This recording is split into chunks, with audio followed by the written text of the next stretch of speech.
I don't care if you've been in exile all night. If you up, smash that like button. Welcome to Black and the Black Times Infinity. I'm your host, Cthulhu's Prodigy, coming to you live and direct from the dankest spot in the universe. On my left, the oldest ninja in the world, old ninja.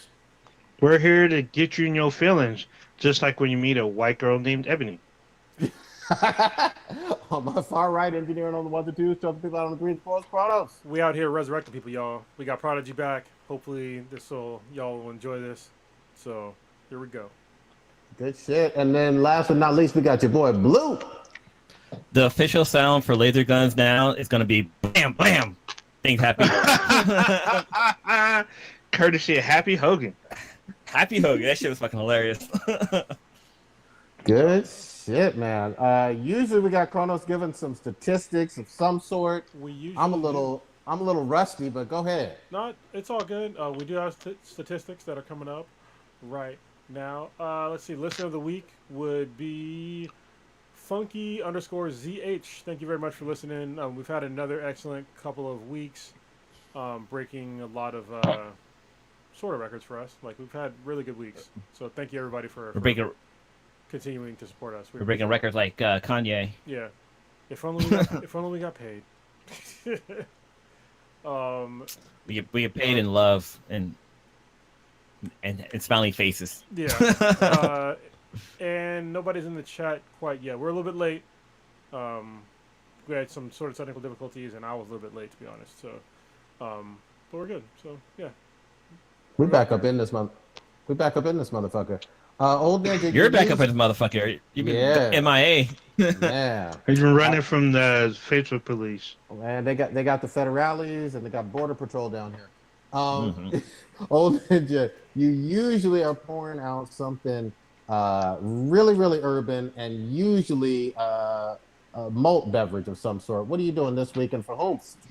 Damn, it's been months since I poured out. I mean, I've been doing RIPs, but I didn't pour out nothing. Let me go get my milk crate full of my malt beverages. So this week we're gonna do a little trifecta, I guess, for this week. I'm gonna do I got a bottle of Mickey's here, some King Cobra, and a little bit of Natty Ice. I'm gonna pour out all three. Yeah, Natty Ice, Jesus. That's old school. Jungle Juice. Yeah. First up, we have Daphne Unger, born Shannon Claire Spruley. No, I mean maybe Shannon Claire Spruill. That's her given name, her birth name. She was an American professional wrestler. She was a wrestling manager and actress. She also went by her ring name is just Daphne Daphne Unger. And won the cruiserweight title belt in 2000, a year after her debut. She gained the nickname Scream Queen in the wrestling circuit and was known as the girlfriend of David Flair, son of Ric Flair. She retired from wrestling in 2011, but not before being a manager for Vic Grimes as the character of Lucy. She also managed Aaron Stevens in Mischief. I don't know any of these people. She has appeared in 3 feature films, Santa Claus the Movie, I Surrender All, and The Gordo. Last Thursday morning, she was found dead at home after going live on Instagram on Wednesday night, appearing to be suicidal, which sparked a search by her friends and family. She suffered from a single gunshot wound to the chest. She was 46. They thinking that's a suicide or someone else shot her? No. No, she said, well, it is implied that she did a suicide. I mean, Junior Seau went out the same way. There's been a few other people that didn't. I think Junior Seau went the same way, right? There was a football player that shot himself in the chest, and so they could study his brain. I'm pretty sure Junior Seau. It's not wholly uncommon. So. Yeah.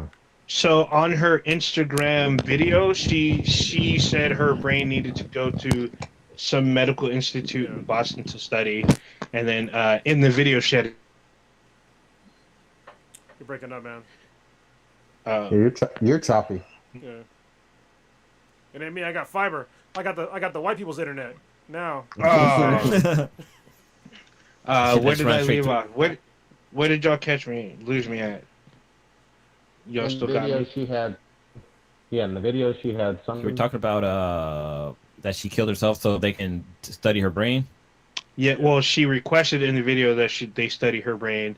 She had a gun in the video. She was crying, and her friends and family were trying to find her because they didn't know her current address because she had recently moved. So, unfortunately, when they got to her, they saw that she had shot her. It appears that she had shot herself in the chest. There's a gun next to her body. So, and she was 46. All bad. Yes. All bad. Next up is Michael K. Williams, best known for his role as Omar Little in HBO's The Wire and Albert Chalky White in HBO's. Damn, you broke up again. You're breaking up again, man. How am I breaking up? What the hell? You got that Comcast. That's why. I do. Tell your roommates get off of Pornhub. I know. That's all bad. I don't want to get in there mid-stroke. That's all bad. So in his younger years, he worked for Pfizer as a temp, but he quit his job to be a dancer. He ended up being a background dancer for Kim Sims, which eventually led to dancing gigs for George Michael and Madonna. He choreographed the Dancer's Daughter's 100% Pure Love music video. His famous facial scar he got from a bar fight, which someone cut his face with a razor blade. The scar got him a gig working with Tupac, playing his brother in the 1996 film Bullet in the role as High Top. His Nice. breakout role was that of Omar, which helped the show from not getting canceled after one season. He received numerous award nominations for portrayal, including Emmys and an NAACP Image Award, which he did not win either. He has an extensive resume of film and TV, just in the bridge list, which includes Lovecraft Country, Alias, When They See Us, The Road, 12 Years a Slave, Gone Baby Gone, When We Rise, F is for Family, and many more. He hosted Black Market for Viceland, and he was originally in Solo, a Star Wars story, as the character of Dryden Voss, but he was unavailable for reshoots since he motion captured his character, which was supposed to be an alien. They replaced him with Paul Bettany and made the character human for the final cut. He was found unresponsive. He was found unresponsive in his home in Brooklyn by his nephew. The New York City Police Department is investigating his death as a possible drug overdose. He was 54. He has 3 upcoming projects coming up with the 2 films Surrounded, which has no release date, and the film 892, which also has no release date, and he can be seen next month. Broke up a little bit. You can see him next month in Battlefield 2042 as he reprises his role from Battlefield 4 as Captain Kimball Irish Graves. This is a sad one, y'all. Yeah. We literally last year we were talking about how incredible he was on Lovecraft Country, which to me should have gotten multiple seasons because it was just so good. Yeah. But the other thing is when, and I mentioned this I think in the chat, when DMX passed away, a lot of folks, a whole bunch were talking about him playing the lead role of X, in a biopic, and I think he would have done an outstanding job. He brought a lot of energy. So one of his movies, what I didn't mention, he plays Old Dirty Bastard in in a movie about Old Dirty Bastard and his relationship with his manager. It's called Dirty White Boy. I found that very interesting because he broke up again. Oh, Ninja, how was your internet so fucked up? Like, Prodigy is fucked up too. This is like a terrible. We got 2 technical issues. Drop your video for a little bit and see if that'll fix it. Yeah. We had to do the same I thing. think Doug's trying to get. Yeah, sorry, we had to do the same thing with Prodigy. So, yeah. Yeah, that's fine. Well, it's great because like a lot of famous people have been posting up pictures with him. Like I think Mariah Carey posted up a picture with him, and I'm like, wow, this guy like I don't even remember him from like Lovecraft Country, and was he also in Luke Cage? He wasn't. I didn't watch The Wire. But yeah, this guy, like, I didn't realize he had such a huge, like, list of fucking background talent, basically, of him doing, like, movies and being a background actor. Like, that's pretty fucking dope. I told you he has an extensive resume. Very extensive. Yeah. Yeah. But he was really good at Lovecraft Country. Especially when he, like, did the gay scene and stuff like that. I was like, Yeah. whoa, that's some talent. Yeah, Well, I mean, the thing that got me was, and I know mostly Stitch is like loved The Wire, but he was like one of those stars on The Wire. You knew his name was Omar Little on that show, and you knew when he was coming because he would just blast on drug dealers, and the whole neighborhood of Baltimore was fucking scared of him. Plus, he was this gay gangster. It was a weird role, he was gay but like in that you'll too? never forget it. He was, yeah. Oh, I didn't He know was that. a gay Baltimore gangster that everybody was afraid of. All the other gangsters were. It was an incredible role. Yeah, I'm still shocked by this one, man. It's fucked up. yeah, that's weird. So there's a movie called Kill the Messenger. He plays Ricky Ross. It's crazy. Oh, he's in Ghosts. He's in 2016's Ghostbusters. I never saw that one. Ain't nobody watched Yeah, that. he played. I mean, I watched it. I don't even remember him. Why you gotta tarnish his name, man? The fuck? I mean, Yeah, right. he started in the film, not Hey. me. I'm just saying. Oh, He put that work out there. Be respectful. Who the fuck of was this he? man's legacy. He was an agent in the film. Yeah, R.I.P. to him. Any others you got, old ninja? No, that was it. That was the last one. Damn. Unless I'm missing somebody. Prodigy, where do you want to go first, man? Because I know you've been gone for a minute. I know you're sleeping underneath the fucking overpass right now, but let us know what you want to talk about. 'Cause you've been I've been in exile underneath the 125. I really miss Hiding. You put it out Yeah. there. Oh, now they know where to find you now. Exactly. Real big shout out. I missed you guys tremendously. I always wanted to come back on here. Shout out to the captain. I was crashing at his place for a while I waited to find a new home down here. I'm in San Diego proper, and I'm in my new house, and so it's a nice place to crash. So Yeah, exactly. I still don't quite have Wi-Fi over here, so that's why the signal's a little choppy. Go ahead, Blue. No, I was gonna say, like, yeah, I remember we stayed at his place, and when we went to San Diego Comic-Con a few years back, and like I was like, holy shit, his house has like a wing. there's like you have to cross like a bridge to get to the other side of the house. It's I was like, like- this house is fucking huge. his house verges on McMansion status. So Yep. yeah. Yep. So, really I'm fucking excited to be here. I have been not watching or playing stuff most of this goddamn summer, which fucking pains me. But I've heard good things about the What If episodes. Blue was talking about it in the chat being like really good this past week. Actually, you know what? Fuck all that for a second. Did y'all see the Injustice trailer? Just to start with some fun stuff. Yeah. No, I missed. I didn't get I a chance to posted see in the it. chat. I know, but I didn't get a chance to watch it. I wasn't home. Well, Right now, I'm refilling up on my fluids because goddamn, I can't like. Well, Blue, I'm gonna pass the floor to you, but man, you told everybody about this. I don't know, 5-6 goddamn years ago, because you found the comic and everybody started reading it, and this was before I think even the first video game. Well, that's No, actually, the game came out the game. before the comic. Yeah, Oh, the I'm game sorry. follows I got the comic. Oh no, comic. Yeah, the comic follows the game, but like, I got on the comic and I was like, holy shit! Like, just the first comic we got. I mean, and they showed this in the trailer, so this isn't much of a spoiler. But like, it's Joker. Basically, Superman wakes up next to Lois, and he hears a second heartbeat. He's like, "Wait, what?" And like, she tells him that she's pregnant with his kid, and he's like super fucking happy and excited about it. But then some shit goes down, and fucking the Joker convinced he gets I think he gets fear toxin from Scarecrow and laced it with a Joker toxin, and he makes Superman see Lois as fucking Doomsday.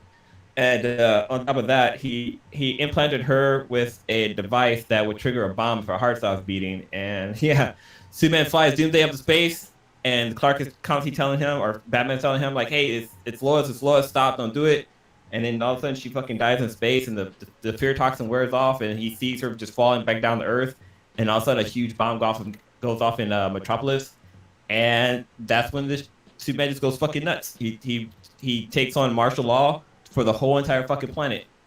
Mm-hmm. And it's all downhill from there, or uphill, depending on how you look at it. Real quick, this is I was confused about this because you said it, but in the show said it in the trailer said that it was based upon the game, but the actual comic came out before the game.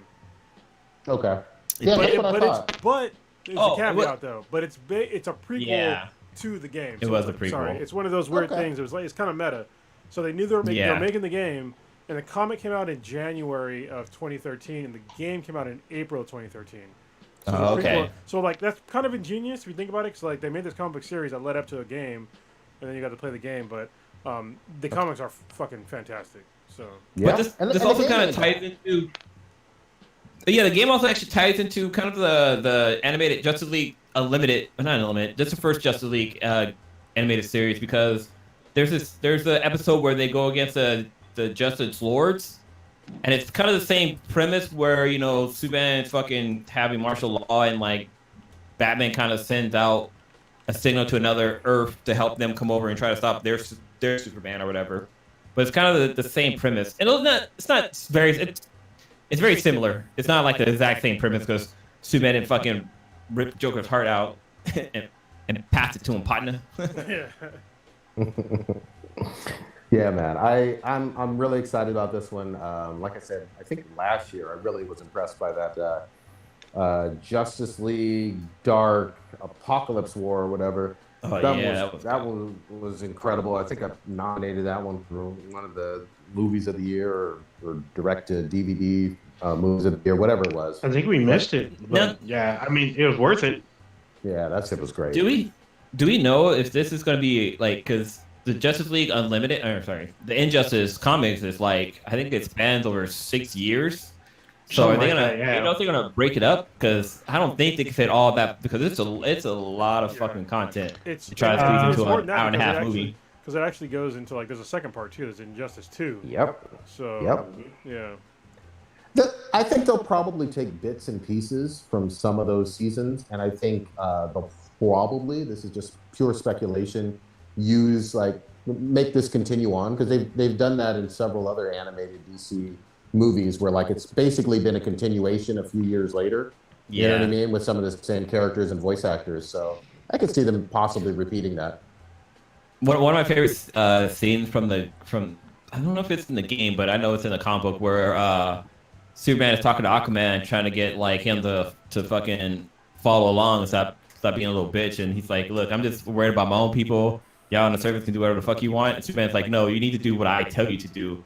And he's like, "No, I'm not going to do that." And Superman flew down to Atlantis, picked up the whole entire fucking city, and took it and put it in the middle of the fucking Sahara Desert. And was like, "Try." He was like, "Try me, bitch." Yeah. And what's even great about that is that he stood there like literally at the front door, like, "What's up now?" I was like, "Damn." So that one, and then the war with the Green Lantern Corps. That shit got me fucked up. I was like, what the hell is going on? Like, literally, they pulled lanterns from their sectors to come fight Superman, and they had a planet. They had a planet with a ring that came and tried to fight, and they still lost to Superman and his allies, because he wasn't by himself. Because he split the League into, like, 2 separate groups. There was Batman's underground group, and then there was Superman and his squad, so... Regime. But it was a great, in the comics, it was an epic battle. I mean, we talked about this when we recorded live, because we went, and I think Comic Noobs was on there too. It was great. It's actually really, really good podcast. Yeah, and at that point, that's when Superman had the yellow ring, because not that. What's Sinestro. Sinestro. Yeah. Sinestro had joined the crew because one of them was kind of just incapacitated. She was down and out. Yeah, she was down and out, but when she woke up, she was like, "What the fuck are you doing?" She was in that. She was a meth maid. She had to go. Yeah, in that fight, he managed to convert Hal Jordan to wear a fear ring. Yeah. So he joined him. I remember that. It's just I'm ready for this. It should be fun, man. The trailer. I still got the comics. Fucking hype. Yeah. Yeah, it should be good shit. And even the first and second fighting games were really, really fucking fun. So I'm all on board with that. But let me switch it up a little bit to like, I guess, man, there's so much serious stuff going on. The thing that, and I'm sure you guys have already talked about it, so hopefully this isn't too much of a retread, but goddamn, last week or the week prior, it fucking pissed me off that basically Roe versus Wade just got completely overturned. I was like, holy shit. It's a 6-week abortion ban in the state of Texas. And effectively, you can't get no abortion despite if you are raped, despite if you are a victim of incest in the second largest state in the Union of the United States of America. I'm sure you guys already talked about it a little bit, but what did you guys say? Well, no, because what's her name? The model that's on Instagram that you love, Kronos. Iskra, yeah, it's interesting because on her Facebook. What the fuck? Well, no, we all do, but like I couldn't think of her name, and I figured like you would know it right off the top of your tongue. I know exactly what you're talking about too. But yeah, she had posted up something that I thought was interesting. Actually, it confused me at first, but she posted up a picture of her, and she's like, "Yeah, this is what I looked like when I was 1 week pregnant. This is how I looked like when I was 2 weeks, 3 weeks, 4 weeks, 5 weeks, 6 weeks. I did not know I was pregnant at this time." And then like, and I had asked the sweetness too. I was like, or I had told the sweetness about it. She's like, we didn't even know Sebastian was here until like 8 weeks. Like, a woman doesn't know when she's pregnant that fucking far in advance. Like, I think even there's one caveat. Most women don't know unless they're literally trying to have a kid, and you're like you're constantly like paying attention to your period, and you're doing pregnancy tests. That's when you know. But if you're not trying to have a kid, it's, to me, like, I'm not a woman obviously, but it's almost impossible to really know within 6 weeks, because I mean, women get there, that's like 2 weeks after like a normal period, and like not all women's periods are like dead on schedule all the time. And to expect someone to have some sort of physical change in 6 weeks, when at that point the fetus is like literally less than half an inch, it's like right around like a quarter of an inch. Like, you eat more than that. You know what I mean? It's like, how could you possibly have, how could you know that there's something growing inside of you at that point in time? Like, it seems incredibly ridiculous to me. And so I'm gonna say anti-woman, but it goes deeper than that, because it's gonna affect disproportionately women of color. So, and poor ones. Yeah, especially poor. Yeah, and people just, they want to talk shit about it, but it's like, that's the way. We all know it's gonna affect them the most, and it's fucked up. The other thing that people in certain other parts of the country, like if you're on the West Coast or the East Coast, you may not realize this, but Texas is incredibly influential. Like, things that go on in Texas, even with Texas deciding what goes in school books or not, a lot of neighboring states in the middle of the country and the Southeast just follow suit right off the bat. And I could easily see Louisiana, Alabama, Mississippi, and Indiana, Kentucky, a whole lot of Utah even stating, oh, okay, so we can do this, then I'm going to take it to 4 weeks or 3 weeks. Or, you know, like, just even going further with this shit, which is already ridiculous. There's not a whole lot of things that absolutely enraged me, but this one just completely set me the fuck off. And I'm also just gonna flat out say this too, because I don't like bullshit. Yes, these were a lot of men making laws about women's bodies. But hold on, but the big but is this was a whole lot of women voting for politicians who overtly said that this is what they wanted to do for decades. So I'm I got heat and smoke for, the men who feel this way, quote unquote pro-life, even though we're in a culture of a whole bunch of death with COVID and a whole bunch of other things, which we'll talk about later. But also, there were tens of millions of women who wanted this to be the case too. So that's what I wanted to say. What y'all got? Yeah, well, let's be. I guess how far do we want to push? Like, I feel like we are sort of sugarcoating part of this, or like who was voting for who. So yeah. Oh yeah, there were plenty of evangelical white women and men. Yeah. Mostly, yeah, evangelical white women and men, to be much more specific, by the tens of millions, wanted this to be the case. What do you mean by evangelicals? Okay, yeah, religious people. Yeah, so they are the quote unquote born again Orthodox Christians, crazy Orthodox Protestant Christians, just to be more specific. Yeah, and I kind of mentioned that last week. Yeah, I think that's like one of really had a big impact. Go ahead. I'm sorry. Sorry, man. Go ahead. No. You go ahead. No, that's it. I'm done. All right. I think that's one of the things that people are going to start recognizing more is that there is a lot of, yes, we understand that men are a serious issue when it comes to these abortion laws and like trying to overturn these abortion laws. But there's a lot of white women that are out there that are voting for these kinds of things because they have a parachute. Like if they have to have a kid, first of all, they have access to, proper health care. They have a parachute. Although I'm not saying all of them, but a lot of them, most of them, have some sort of familial parachute to help them or financial parachute to help them raise a child. But there's people out there that are poor, and this will include other, poor white women that they don't have that sort of parachute. And go ahead.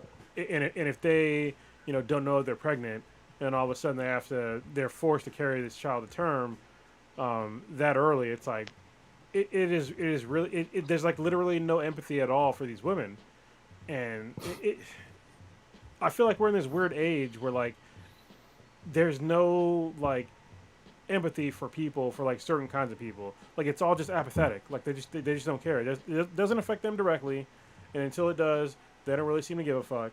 But it's like you can't really have it both ways to where you want to reduce, like you don't really seem to care about kids that are poor, but you also want to force a mom to have a kid, even if she doesn't know she's gonna have a kid. Like you can't have it both ways,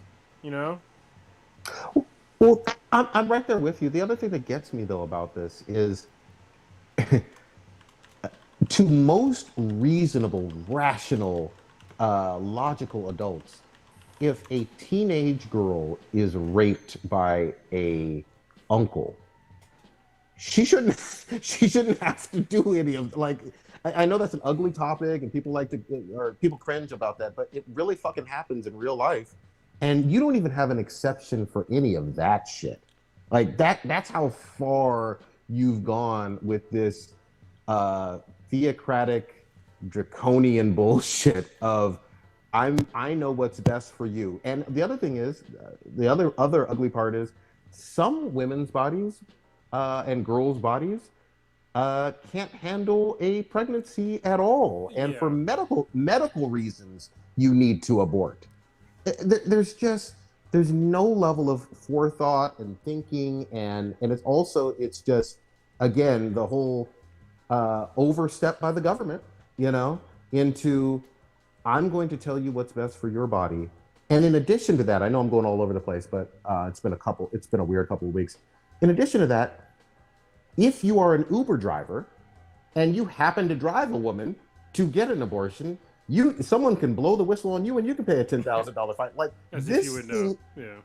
Yeah, this thing is hardcore and awful. And I remember when I was a little kid, I had a family friend of ours that had daughters, family friends of my parents that had daughters about the same age as me and my brother.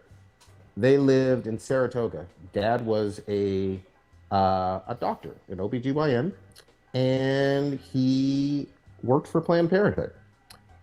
I remember being a kid in the late 80s, early 90s, his house getting threats of violence.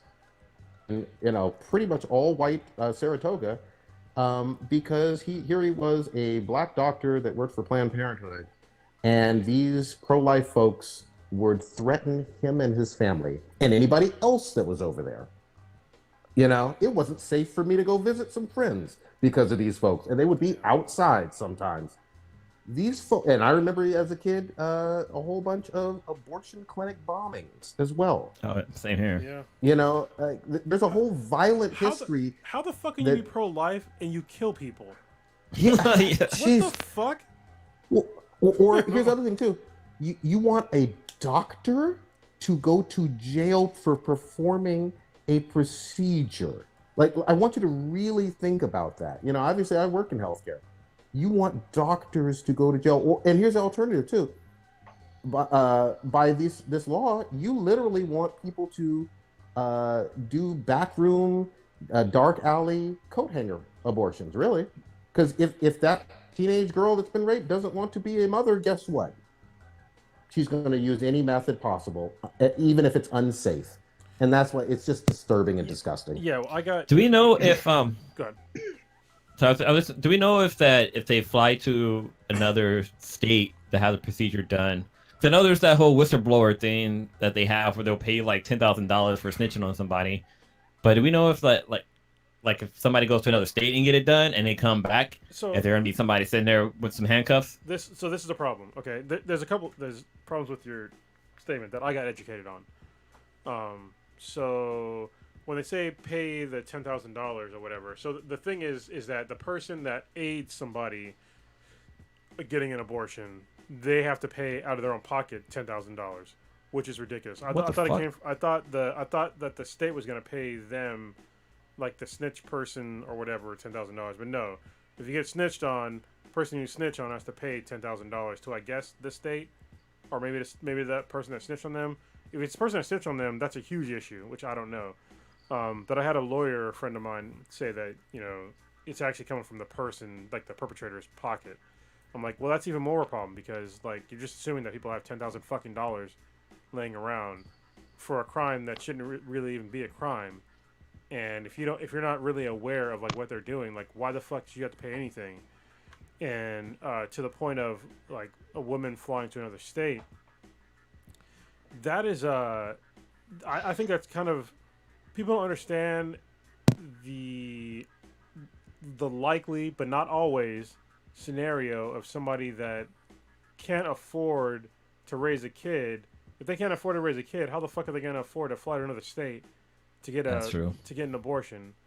So I think it's like really putting these women in these cages of, especially if you're a poor, person, like, what the fuck are you supposed to do if you get pregnant? You don't realize that you're pregnant until like, week 7. And I mean, you can't just fly somewhere if you don't have any money to fly somewhere. You can't take time off of work if you're poor to go fly somewhere to do, like, it's, people don't understand like the big picture when you talk about like poor people in general, and in this particular instance, like poor women, like they just assume that they have all these resources. Like, oh, just go to another state. Like, no, like there's a possibility that's not even on the fucking table, but people don't even. It's not even in their mind. That's how America's set up right now, because they don't understand that people have unfortunate circumstances here in America still. And that's why we're in the situation that we are now, because people they're apathetic, Something that I just thought about, like when you were talking, was that, like, okay, say a woman found out she was pregnant at week 6, and like I guess the law cuts off at week 7, I think. Well, but week 6, like, but yeah. Okay, so say she found out she's 5 weeks. She found out 5 weeks she's pregnant. It takes probably like a week or two before you can even make a fucking appointment to have an abortion. So by the time that takes place, it's already too fucking late. Yeah. No, this is not by accident. This is not something that just happened. Oops. No, this was completely intentional, and it's completely fucked up. It's scary. I think it's threatening people's well-being and livelihood. It's threatening people's wallets as well. It didn't just flat out enraged me all the way around. I think it was one of those circumstances. I think I put it on Facebook or Twitter. It was one of those circumstances where I was like, if you're not at least upset a little bit about this, then I don't know, you're just not paying attention, or you just truly don't give a fuck. You don't have any feeling at all for anybody on the planet that happens to be with a different set of circumstances than you. So I was pissed off about this. I still am. I have no idea how it's going to get resolved, but fuck, man, this is a real fundamental issue. The Supreme Court didn't even pick it up. Like, they didn't even really give a shit. They said Exactly. they voted, but it wasn't a real vote on, because nobody challenged it, like, officially. So that's the issue that people are. So Roe versus Wade did not get overturned, but the Supreme Court is just not challenging it, which is very odd. So it puts. This is what Prodigy was saying earlier, is that all these other states are gonna like do like the fetus arms race now, of like, well, how short can we make it, and how far can we push it before the Supreme Court does something? But it's like, no, like, what the fuck? Like, leave these women alone, Leave them alone. And the Supreme Court purposely dodged this. Let's be real clear. There's a lot of pro-lifers on the Supreme Court right now, at least 5, maybe 6 of them. And this has been one of whom has never actually judged a case before.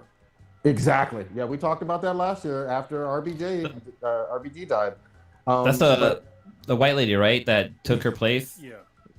Yeah. That Barrett, the former president, threw in there. Yep. She's so qualified. She's not qualified. Yeah. At all. Yeah. I'm not saying because she's a woman. I'm saying because she has no fucking qualifications. Yeah. And it's a life appointee. So, and she's relatively young, relatively healthy. Yeah. She's gonna be on there for a decade. So let's just say that. But they purposely did this. They've wanted to do this for a very, very long time. And again, they don't give a shit if a woman is, again, a victim of incest or rape even. I can't wrap my head around. That's some like Stone Age biblical times bullshit. It really is. You know what I mean? Wear this fucking burqa, otherwise you're going to get stoned, or you batted an eyelash at somebody and therefore you shamed your father's house, so you're going to get stoned. So, what's hilarious, not hilarious, what's fucking sad is Governor Abbott, his response, like some reporter had asked him, hey, what if a woman doesn't know about, she's pregnant at 6 weeks? It's like, oh, he kind of dodged that question. And then they asked about what if they were raped? And his answer was, well, we're just going to crack down on rape. We're going to eliminate rape. I'm like, motherfucker, you can't eliminate rape. Like, you can't. And if you could have, maybe you should have done that before you did this fucking law. You know what I mean? But you can't. Priorities. Unless you got some Tom Cruise pre-crime shit going on, you're never going to be able to eliminate rape. Like, it's not going to happen. The fact that people were clapping for that answer, oh yeah, I'm just gonna eliminate rape. Where's your fucking plan to eliminate rape? I would love to know. What's the first fucking step? Tell them not to rape? I mean, he already said it was a crime in Texas to rape. Yeah, we all know that, but women are still getting raped. So what are the steps that you are going to take to make sure there's no more rapes in Texas starting today? Yeah, it's bullshit.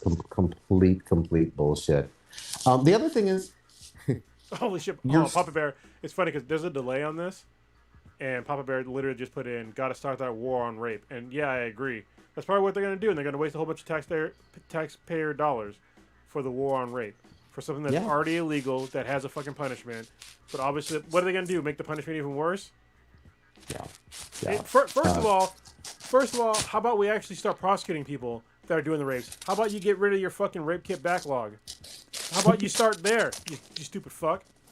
Yep. And even though that's a concrete example of certainly a situation where a girl or a woman, or teenage girl or a woman, may decide, hey, I don't want this pregnancy. I still support the fact that even if she's not raped, she just may not want the pregnancy for other reasons. You know what I mean? Like, and it does not affect me. If she says, "Hey, I'm too poor. It's the wrong time in life. I'm with the wrong guy," whatever the fuck reason, it doesn't bother me at all. It doesn't affect me tangibly. You know what I mean? You know, do what you feel is right for you in your life, and that's it. I just, that's the way it should be. I don't have another explanation that makes sense to me. And then the other thing I want to just really quickly reiterate: every adult of us, at least age like 25 or 30, for the most part, you do know someone, some woman who has had an abortion. She may not talk to you about it, but this is because none of your fucking business. It's none of your fucking business. But you gotta end this stigma of thinking, oh, it's somewhere over there in the distant yonder. No, it's happened, you know, and you know people who have had it, and that's okay. But it's not this whole scary sense of other, and you know, it's only these terrible young girls or these terrible young women or these terrible black and brown girls. No, it's a whole lot of people that you know in your personal life, a lot of women in your personal life that have had this, and that's okay. It's still none of your fucking business. No. Anyway, I'll get off my soapbox. And when a woman has, because I know some ladies that have had abortions. I've actually picked up somebody from the abortion clinic, and like, it's a mental toll on the woman. Like, isn't like women are just going out there getting it done and next going back to living their life. Like, there's a little bit of time where they have to like think about what happened and like basically ponder back on their decision and stuff like that. So having an abortion isn't like an easy fucking thing to do from the get-go. So like having government step in and tell them like, hey, you can't do what you want or whatever, that's just it's just all fucked up. It's always has been. Like, a woman should have a choice over her own goddamn body. Yeah, because I'll tell you what, I'm gonna still buy these gas station dick pills no matter what the government tells me. But you're not gonna stop this. You're not gonna stop this Rhino 3000. Yeah, I mean, nothing is. I mean, you literally are shooting blanks. So yeah, I mean, come on, man. Well, you got it. You gotta get it hard anyway. I mean, speaking of gas station dick pills, we didn't talk about this last week, but this all happened within the span of 6 days. But OnlyFans, I know a lot of people were asking us about it, but OnlyFans is banning explicit content, and then all of the internet exploded pretty much. Not like 5 days later, they backpedaled on this decision. We didn't talk about this at all. What did y'all think about this? Honestly, I hope that. Well, I wanted. Go ahead. No, I was one quick thing. I was just gonna say, like, I wish I could email the executive of OnlyFans and be like, "Hey, look up a company called Tumblr. Do you remember who those guys are? Because no, you don't. I should have fucked up." Yeah. They made that same fucking mistake. But what are you gonna say, Kronos? It's. I think that they didn't understand like where, and I have no idea how they didn't know this, because I mean, you're a tech company, you should have metrics on shit. The vast majority of their content was adult content. So why the fuck would you even say you're gonna ban all your adult content? Like, what else are you gonna have on there? Yeah, and yes, I know there are some like legit people that are on OnlyFans, but the vast majority of it, as far as I'm concerned, and most people are concerned, it's adult content. And there's nothing wrong with adult content. Nothing wrong with it. I don't know why people they're so wringing their hands about, you know, titties and dicks and fucking pussies. Like, if you're an adult, like, come on, you're an adult, and you have ways to verify adults. Obviously, keep the shit away from kids, but don't be ashamed of what made you billions of dollars, and then try to shut them all down and like leave them in the fucking wind. Because these are people that they're sex workers, and you're just gonna leave them in the wind. And for a lot of them, that's like a majority of their income was on OnlyFans. And you're just gonna just tell them to fuck off, like. What? Mm-hmm. I think OnlyFans, I'm of two minds. Like, OnlyFans can do whatever the fuck they want. Obviously, they flipped and flopped on this. Yeah, I mean, they felt the heat and they flipped and flopped. But even if they had stuck to it and shot themselves in the foot, I think instantly there would have been basically other OnlyFans. It's gonna be a vacuum. Yeah, only fandoms or only whatever the fuck alternative that is exactly like OnlyFans. Those would have been popping up like whack-a-mole Be all immediately. fan only. Yeah, and there already are some that do exactly the same thing. They're just not quite as big. So I got the fact that the internet was, like, oh, hey, what are we going to do? And was making jokes and all of that. But at the same time, I was like, yes, on an individual basis, I could see someone who sells OnlyFans content being worried because that's a huge site that's well known and they already have their customer base. But I was also like, I'm sure there's going to be alternatives that will be just as big, if not bigger, very quickly if they do decide to do this stupid thing. Yeah, they're already there, and they're just like, you basically just gave market share to your competitors. Like, you just instantly gave it away for literally no reason. Oh, there was a reason. It's like if KFC stops selling fried chicken. Well, shit, guess what? McDonald's is going to start selling fried chicken. Fucking Burger King. I mean, get behind that shit. The biggest reason is that their credit card provider, which was MasterCard, was going to pull their funding. They weren't going to accept, like, any of the transactions. They basically handle OnlyFans money, and they're going to be like, well, they got scared because they didn't want to be associated with the dirty porn. But I'm like, dude, you guys have been supporting this for at least a few years now. And so they wanted them to change. They threatened OnlyFans pretty much. And so OnlyFans is like, well, we don't want to lose funding. We won't be able to make money if MasterCard pulls out. So by October 1st, we're gonna ban all explicit content. And then somehow within 5 days they flipped. I guess either MasterCard reneged or they found a different, like Visa or somebody stepped in. So they were able to keep their explicit content clause intact. Well, we kind of saw this. When we had Ella Darling on here, she had talked about this a little bit too, how like credit card companies don't back like some of these adult sites because people will purchase the content with their credit card and then go back and dispute it. And then like either the credit card company is losing the money or whatever site is not getting their money. So I can see from that standpoint why OnlyFans would want to do that, but there's other ways to get your fucking money. Yeah, but it's also the reputation as well. So, like, literally, big banks, some of them, they do not want to be represented. Actually have the press or the release that they have. Hang on, y'all keep going. I'm going to post it real quick. I gotta get my. What I'm going to say is, like, they might say all that shit, but, I mean, it's kind of, it's cherry picking. Because if you want to say that, like, literally, it just depends on the site. Like, I can use my Visa or MasterCard on any other site, or buy a multitude of other things that I want to do, and it seems rather ridiculous that an institution that holds my money wants to tell me where I can and cannot legally buy something. And it's legal. Pornography over a certain age is legal. So for them to overreach and be like, hey, we don't want to honor these things. Yeah, okay. From the technical side, if people are out there and they're buying something that's pornography related, and they say there's a high percentage of, people that are canceling those things after the fact, then just put in a thing where it says, hey, I'm acknowledging that I am buying this on my own volition. You know what I mean? And then there's no way out. Like it's irreversible charge. Unless you can prove your card got hacked, then you can't reverse a single charge from your shit. It's very easy to do, as far as I'm concerned, from a technical aspect. It's a simple fucking checkbox, but it seems like a fucking red herring out there. It is. This is why you always pay for your hookers in cash. You never use anything else but the dollar bill. Yeah. That's why you only accept cash.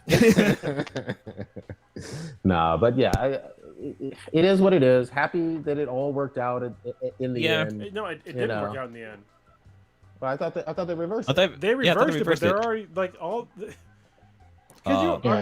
Prodigy, could you imagine working for who you work for and who I work for, and then for them just be like, you know what, we're going to stop paying you because you're black. Oh yeah. And oh wait, a week later, oh okay, we're cool with blacks now. That's Meanwhile, true. Yeah. meanwhile, Yeah, they true. hire mostly black people. Yeah. And it's Yeah. just, like the vast majority of from what I've seen from some of the porn personalities that are on OnlyFans, they've already jumped ship. Like they're not coming back. So Sure. Yeah. No. they're fucking with the That's livelihood. Yeah. Yeah, no, The fact that that's absolutely right. a teacher can go from being a 5-figure, go from a 5-figure job to like a 6-figure job by just posting a videos of her farting. That just shows you how powerful OnlyFans was and how they met their fucked up on opportunity, basically. So I have the announcement that OnlyFans posted the day of. I'm just gonna share it because it's not lengthy. It's just a little wordy, and basically it comes down to this clause here where it says the changes are to comply with the request of our banking partners and payout providers. So this is why they're making the change, and it says it's supposed to be October 1st, but since they reneged. So according to, I guess, who is this? I think it's from their own metrics that they have 130 million users with more than 2 million content creators. That's a lot. That's a lot of money. Wait, how many users So- do they have? 130. Oh, and Okay, they're quoted. I just looked up to see how many users Netflix has. Netflix has 209 million, and they've been Yeah, around that's a for a fucking wow. So Yeah. So apparently, OnlyFans generates about 5 billion in their platform. Yep. That's a lot of cash. Big money. only, Big money. god damn. I mean, for a platform that's relatively new compared to Netflix, a lot of fucking money. Yeah. Yeah. That's real deal money. There ain't no doubt about it. And hey, like I said, the competition is stiff because think about how many different sites were like the king of like internet porn from the late 90s to today. You know what I mean? Like if you really go back and think about those, plenty of those are all gone. They were like fly by nights. You know what I mean? So people, Yeah. There's some that exploded. Yep. There's some that blew up. Bang Brothers general- blew up. Exactly right. But in general, people aren't that loyal to a brand when it comes to porn. A lot of times they'll flip around. But go ahead. Hell yeah. Well, I mean, this is the problem is that with OnlyFans is that if you go on like their social media, anything, like most of their content that they're showing, even to today, is like sexually explicit. So for you to like make your billions off of sexually explicit, material that is from content creators, and then one day just decide to like, nah, fuck that, we're not gonna do it. And it's like, but you already made your money off these people. Like, why wouldn't you still support them? Like, they're making you money, and you're just like turning your back on them. Like, for who? And yeah, okay, if MasterCard wants to drop you, then fine, fuck MasterCard. You got Visa, you got Discovery, you got American Express, you got all kinds of, you got fucking PayPal. There's all kinds of options out there for a single, credit card, a single card company to drop you. Fine, whatever. Like, just say you don't accept them anymore, and it's very easy. It's fine. Jesus, fucking Costco wouldn't accept MasterCard for the longest fucking time. I didn't give a fuck. Visa. I had a Master. Oh, was it Visa? One of the other. I didn't give a fuck because I didn't have it. Actually, no, I did have it. They wouldn't accept the credit card, so I just used debit, and it was fine. Like, people will find a way. Like, especially when it comes to porn, they'll fucking find a way. So. Hell yeah, and they did have some good content on there. But yeah, it is what it is. You know what I mean? Buy them hookers some more drinks. Yeah, so OnlyFans is back and still here to say I'm pretty sure they lost some people, but y'all can still fap to your favorites out there. So there you go. For now, till the next thing comes out. Mm-hmm. Shit, I'm still waiting for more VR porn to really hit off. I mean, go ahead. First of all, you need a VR headset. How dare you fucking? I know, but chicken and the egg. I want the like the experience to really take off. The experience is there. You need to buy a VR headset and then enjoy. Okay. You can still use your phone and use the Google Cardboard. Yeah. I mean, we had Ella Darling on here, There's plenty. Yeah, of I was about to fucking say, VR porn content. we're friends with the queen of VR porn, the instigator, the genesis, the phoenix Majesty. mother of VR porn on our podcast several times. This is true. I guess what I'm hoping to do is step into interspecies reviewers, like, and feel like I'm there. You know what I mean? That's So what I need. check this shit Was out. it Google working on some shit? Probably, but even if you don't want to spend the money on like a high end VR like set or whatever, Blue showed me because he went to AWE one year and he's like, hey, check this out, you can do VR from this, and it was like fucking cardboard that you just fold up. They have like the instructions. You get this cardboard shit, you fold it up, you put it on your fucking phone, and it's like VR. It was like the poor man's VR. It's fucking cheap. Well, Google had it. kink.com, and I still have one. Yeah, Oh yeah, I remember they gave that to us. Yeah, so Blue was the one who showed me. He literally sat next to me. He's like, this is how you put it together. Put it on his phone, and he gave me his phone. He's like, check this out. And I was like, oh.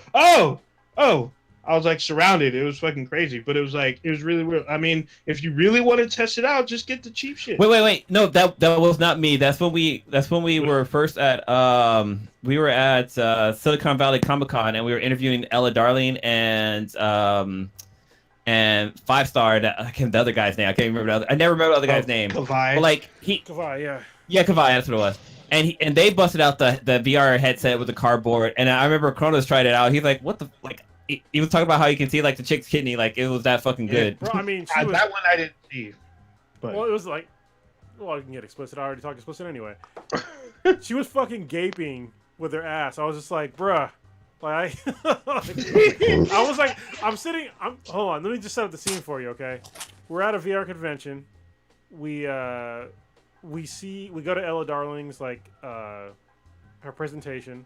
It was amazing. Because the first time I ever heard about VR porn, and I was like, it'd be really cool to have her on the podcast. And we go to a bar in the hotel that's attached to like the convention center, and Ella Darling's there. I was like, well, wouldn't it be cool to like talk to her? And I think Blue actually went up to go talk to her, and then she's like, yeah, let's do a podcast. And then like we did a podcast like literally in a fucking bar, but they had 5-Star and Kavai, they had like the accessories and stuff, and so that's when they were showing like the VR porn. When I put it on, it was just like this crazy like gape scene. I was just like, all right, I'm sitting in a bar, drinking with a porn stars, and I'm watching this chick getting ass gaped, like in public. I was like, it was very fucking. It was weird, but it's just like whatever. Like it was. Yeah, and so that's why you go to cons. Yes. You never know what you're going to experience. Yeah, that's one of the many reasons to go to cons. You never know. Yeah, and that's actually why meeting Ella Darling actually got me and K-Mac to go to the kink.com studios, which was amazing. Yeah. I remember you describing that. That was great. Yeah, I wish that was still a thing, but apparently it's a museum now. But the kink.com like whole like dungeon thing and like getting the tour, god damn, it was cool. As an adult, if you're like not prudish, go to like a porn studio and like get a tour. It's really fucking cool. And like do like the yes, no, maybe list. So wait, did they give that to you? Was it like a sheet that they give you, or you just? No, they talked about it, and then they said if you want it, just look it up online. So if you look up if you go like kink.com or just look up any yes no, let me just make sure I'm saying it right. Yes, no, maybe list.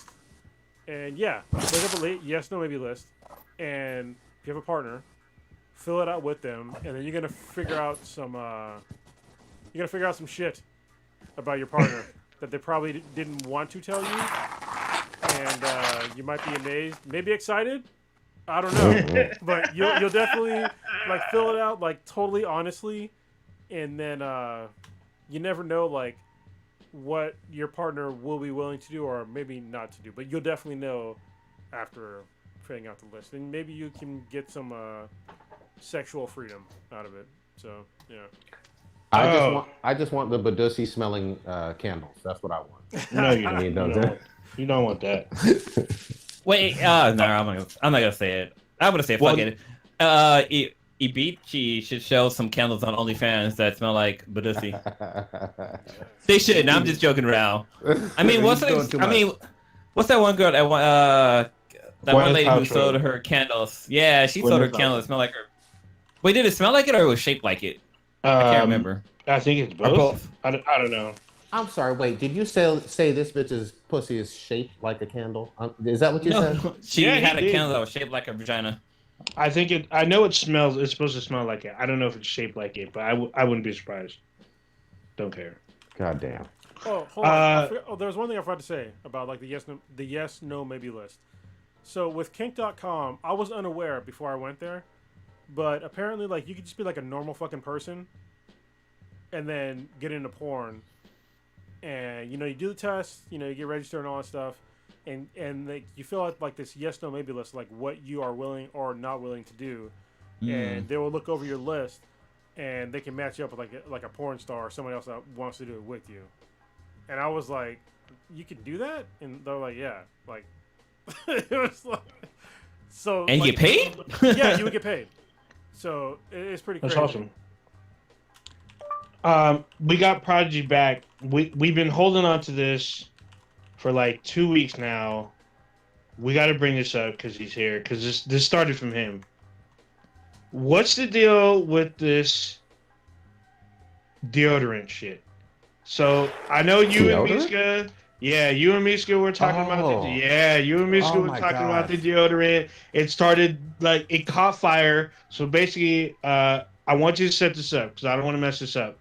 But... So, Mishka likes to put on her blouse or shirt or whatever she's wearing, and then lift that up and put on her fucking deodorant. And I've always said, hey, that's ass backwards and weird as fuck. Because when I get out of the shower, I sure do put on my fucking deodorant, and then I put on my goddamn shirt like a normal human being. Why do you stand up when you wipe your ass? Yeah, exactly. Damn. I had no idea that this is just like the toilet stuff with wiping your ass. There's a good 40-50% of the world that doesn't like her, and there's a good 40-50% of the world that doesn't like me. So maybe I'm not as fucking normal as I thought I was. So she put it out there in a poll. Plenty of people were debating and answering and talking about it and whatnot. But I swear to God, every fucking deodorant commercial I've ever seen for the last 30 years has always fucking had somebody, at least for the guys, with their shirt off, putting on deodorant. I think even with the women, maybe with a bra, putting on their fucking deodorant and then putting on a shirt. First of all, you should know that you're weird because your fetishes. I mean, most of them are illegal in at least 38 states, including Puerto Rico. Yeah, which is not a state; it's a territory. Actually, in Puerto Rico, you might get executed. I'm just saying. Guam don't want me either, though. Just so you know. Oh yeah, I mean, why do you think this is why you're on the run? Because ain't nobody. Yeah, this is why you're on the run. This is why I gotta stay so. This is why I gotta stay so close to the border, because you never know when they're gonna find me. That's all bad. That's all bad. So yeah. So I guess we need to roundtable this. How do y'all put your deodorant on? I mean. Let's start with Blue. Do you do deodorant first and then shirt, or do you put your shirt on then your deodorant? So it actually depends. Usually when I get out of the shower, like Prodigy, I usually will just throw on my deodorant, just because when you're fresh and so clean, you got to throw that deodorant on. But like, if I'm wearing like a black shirt or something like that, I have to put deodorant on. Like the way Mishka does it, because if I put the deodorant on beforehand, I go ahead and put it over my head. I'm gonna have that one spot of deodorant that's gonna be on my shirt, which I can't fucking have. So I'm kind of split on this. This is quite strange to me. Goddamn. I have two thoughts on this. So first, I have a general feeling that women probably put their shirt on first, probably at a higher percentage than men do. I'm gonna have the sweetness, but. I think you and Papa Bear, Blue and Papa Bear just brought up like an issue that it's not an issue for me anymore. You get deodorant on your shirt if you pull it over, especially if it's a black shirt or a dress. But I think it's only if you have that dry ass disgusting deodorant. Like The chalk. Yeah, the chalky fucking LL Cool J shit. You know, if you ever watch LL Cool J, like his old videos, he had like obviously the fucking chalky ass fucking deodorant on, where it's all clumpy and fucked up and shit. Like, I use the gel type stuff so it doesn't show up on my clothes. So I think it maybe has to do with also like the kind of deodorant that you choose to use. So I don't use that dry fucking chalky nonsense. I use some non-aluminum goddamn gel shit. He said non-aluminum.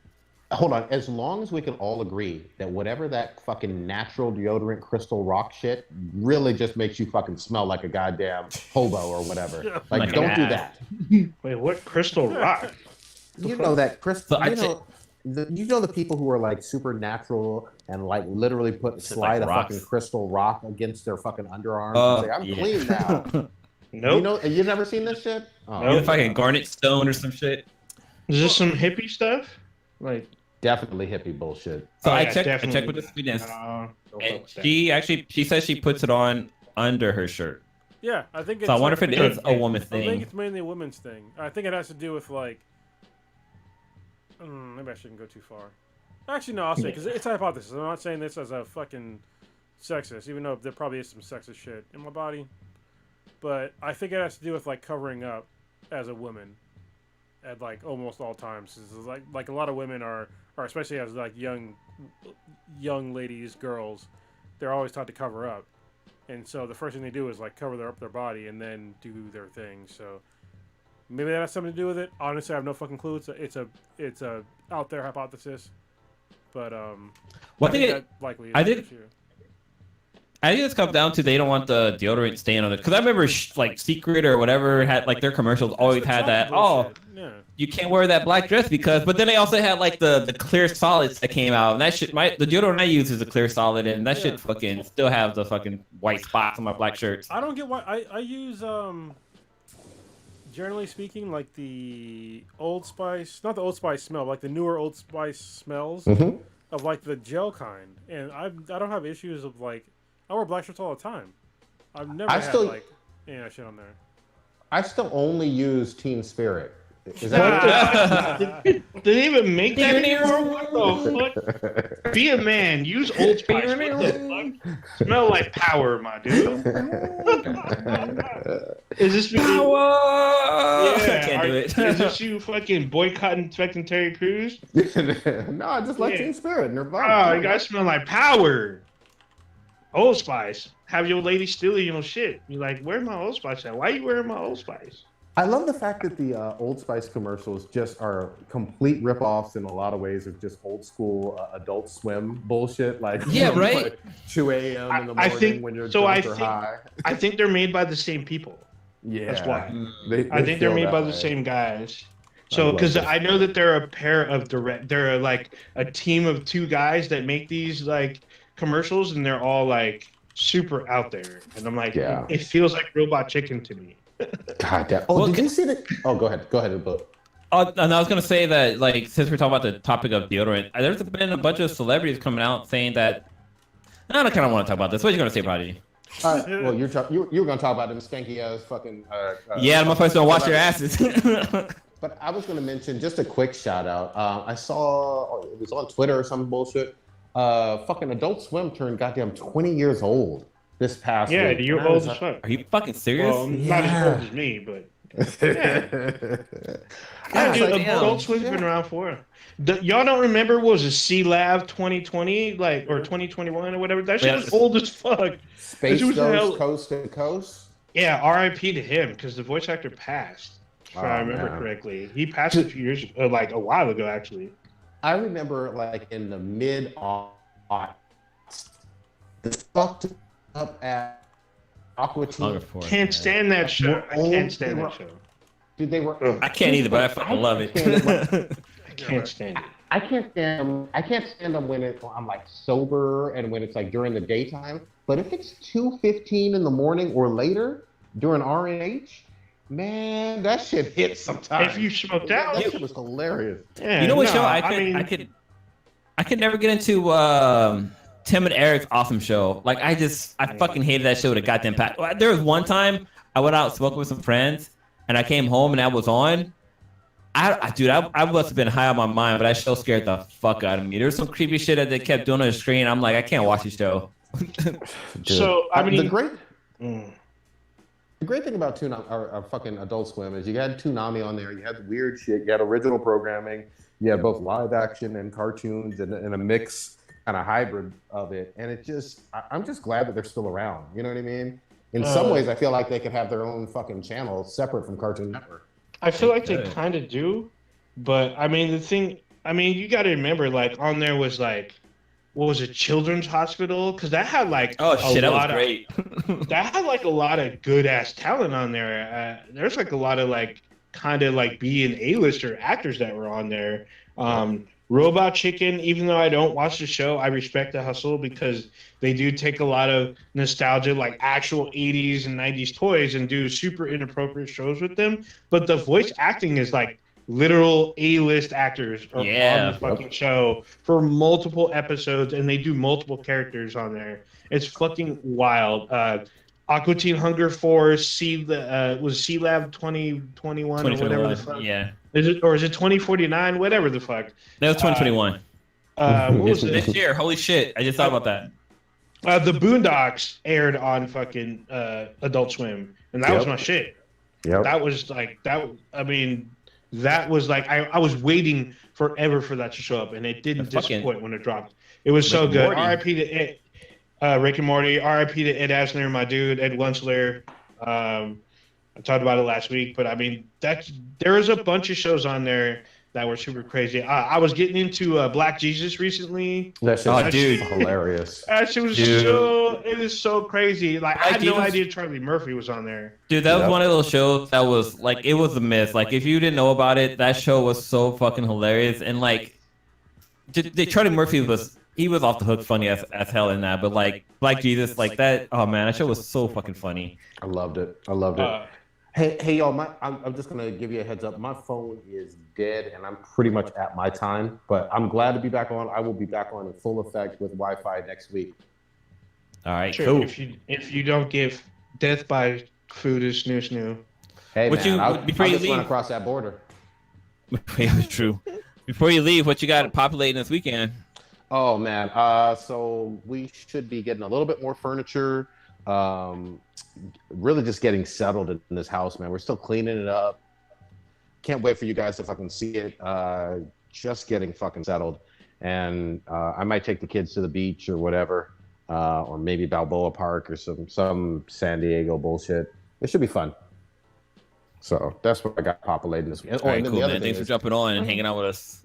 We missed you, man. And I miss y'all too. The other thing is I will get caught up on some of these fucking shows and games and whatnot. You need to watch Mugen Train, goddammit. I'm tired of being the only person on here because I want to spoil the fuck out of it so bad because the ending is like, holy shit, like what the fuck? Like how can you do that to me?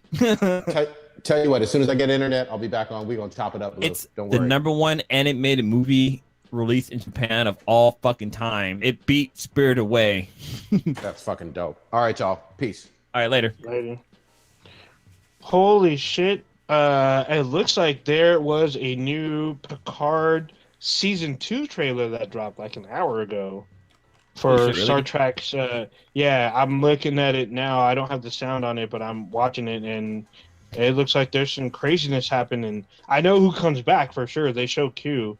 Looks like there's more special guests that show up in this as well. What are you talking about? The Picard Season 2 trailer. Oh. Looks like they dropped an hour because today is Star Trek Day, I believe, or was that yesterday? I think it's today. 55 fucking years.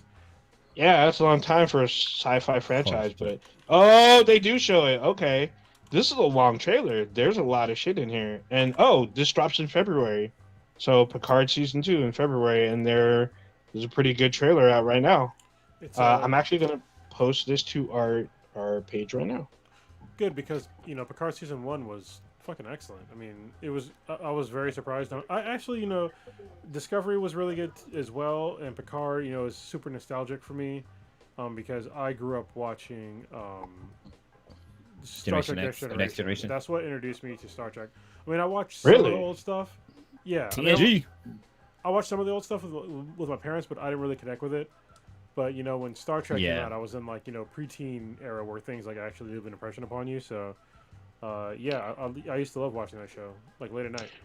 So Yeah, same here. TNG was like my favorite of the Star Wars universe. Star Trek. I got introduced to Star Trek, the original series, but Netflix has Star Trek with the updated graphics. So it's Star Trek, but the space scenes are a bit more cleaned up. And I went back and watched a couple episodes. It's actually very, very eerie on how relevant a lot of those stories still apply to this very day. I implore you to go back and watch some of it. It actually still holds up. I mean, as far as the themes, not as far as like, the setting and the acting and stuff. And the blackface white actors playing Klingons. Like they're all in blackface. Yeah. They're brown, not black. They're brown. The blackface is coming in the 80s. So, but I mean, the themes of the show.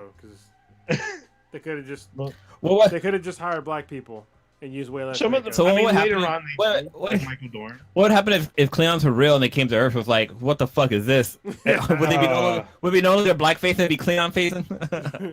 That's all bad. Did you see the trailer for the Star Trek Prodigy that I posted in the chat? That one I caught, but I fucking missed the other trailer, the the Injustice one. The trailer dropped like a month ago. Apparently, I'm like, holy shit! How did this not fall in our fucking laps? For Prodigy or for Injustice? Yeah, for Star Trek. Yeah, Star Trek Prodigy. The trailer I posted a month ago. That doesn't seem right, but okay. It's coming out pretty soon, but yeah, go ahead, speak on it. Well, no, so it's another animated series from that's gonna be on Paramount Plus, and it looks like it takes place in the universe of or in the timeline of Star Trek, not Discovery, Voyager, because we have the original voice actress or I can't remember her name, the captain of the Voyager. She comes back and she actually plays reprise her role. Yeah, she reprised her role as her character. I can't remember her name again, but so her character's it's a holographic image of her character.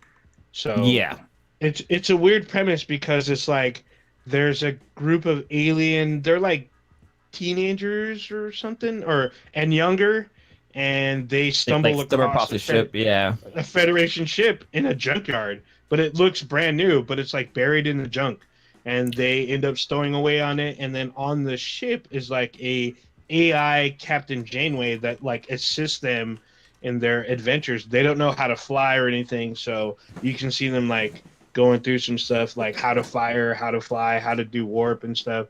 So it is produced by Nickelodeon. I don't know, Nick Jr. or something. Well, that's the thing that threw me off is like when in the opening trailer it shows like the Nickelodeon fucking blimp flying around. I'm like, wait, this is by Nickelodeon? Like, yeah. So I believe this is gonna make air here. Yeah, I think this is going to air on Nickelodeon as well as Paramount Plus. So that I can't confirm, but I did know it's going to be a Nickelodeon Studios show, but it will be on Paramount. This comes out end of October, so this is like in a month and a couple weeks. So the trailer I posted dropped on July 23rd, so it's been a little bit longer than a month. Yeah, so it's just kind of weird, but I'm interested. I'm going to see how it may be a little for younger folks, but I still want to see how far into the future it is, because Janeway could be dead, and it's just like her holographic representation. But it's good to see that Kate Mulgrew lent her voice to the show. It should be interesting to see. I mean, it's not like Lower Decks. Star Trek Lower Decks is dank as fuck. I've been watching the current season, and they've been going. They're going a little hard, but I have a feeling they're going to go super hard in the next couple weeks. So. Is that on Disney? Not Disney Plus. Is that on? It's on Hulu? Paramount Plus. It's on Paramount Plus. It's like exclusively on Paramount Plus. But there's been a lot of crazy stuff on there, especially when they like imply sexual acts, and it's all bad. But it's been super funny. I'm enjoying the show a lot. Cronus, have you been catching up on Star Trek Lower Decks, or are you waiting? No, I need to catch up. I caught up on Solar Opposites the other day. Oh shit! A couple weeks ago. Oh wow. I forgot about that. Yeah, it's been a while. No, I should have. Yeah, It's fucking- I forgot about the show, but this shit's Yeah. hilarious. Yeah, I need to watch Lower Decks because it's it's basically dank Star Trek. So, Yeah. yeah, and I love that shit. So, It's been pretty good so far. yeah, I'll definitely check it out. But yeah, I've just been there's been other shows that you know what's funny is that I keep forgetting that there's shows that I'm not caught up on, and so I'll sit there and be like, well, what am I gonna watch now? I need to watch something new, but there's shit that I need to catch up on. Like I started watching South Park again for like the first time in a long time with Oh my God. their pandemic episode.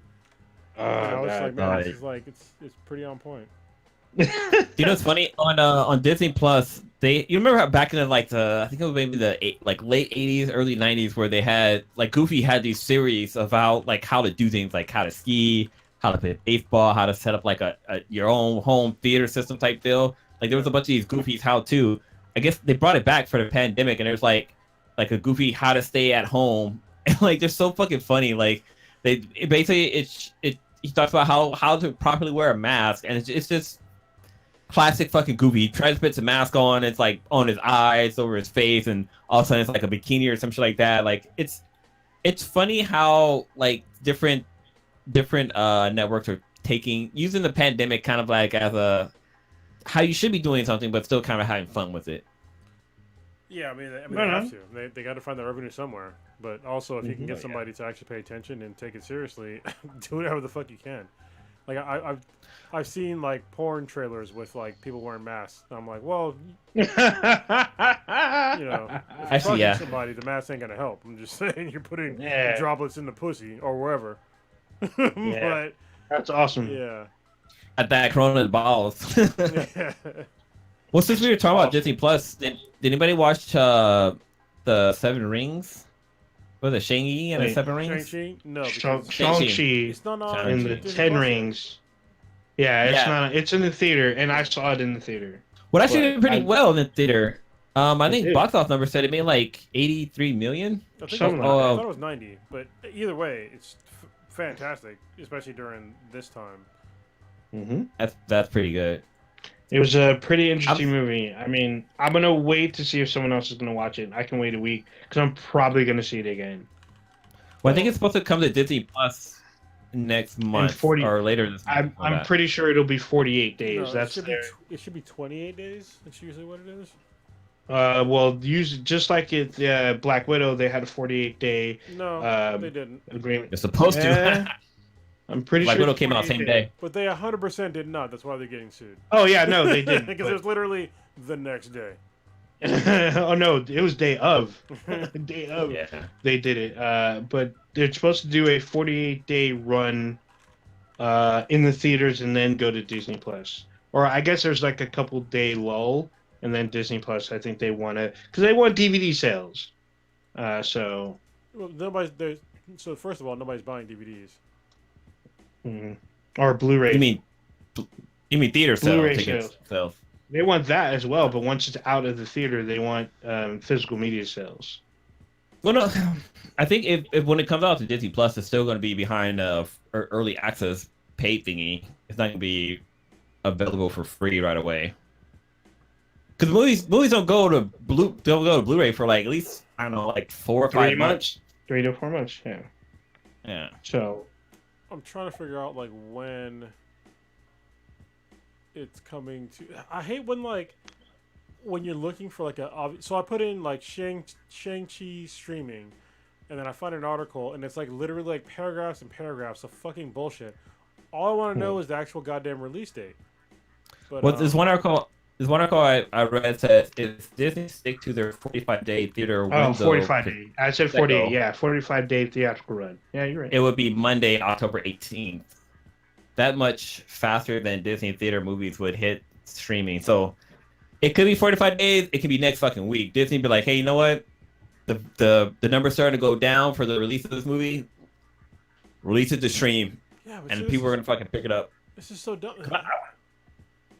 If you start doing the math, it said, they don't even fucking know. I can't stand this Yeah. shit. People just write bullshit articles where they're like put in all this other extra nonsense, all these paragraphs. Just put you don't know. You know, it could be 45 days. Don't give me a fucking dissertation on you don't know. Like, just put, hey, traditionally it can be 45 days, but it could be sooner, or you just don't know. But yeah, this whole like just put all this filler in there. It's like Jesus Christ. Because they want you to Yeah. stay and read the article. It's so desperate though. It's like just give me what the fuck I'm asking for. Another one, yeah, it could be 45 days. So it could be on Disney Plus in October. That's So, we were saying October 17th or October 18th. But it was worth watching in the theater. I said that. I'll say that. I heard good things about it though. I heard it's really good and it tied into the universe of Marvel and stuff like that. But I'll say this that the choreography fighting was superb. There was some spectacular fighting. well, I mean, I guess was it better than Fire Fist? Oh no. what we Iron should do Fist. is just like rent out a theater because I've done it before. But I know that the mainstream theaters do it for That like, would way cost less. more. No, it costs really? way fucking less. For a brand new film? Yeah, so when I did like my whole renting out a theater, I did it for like it was an event.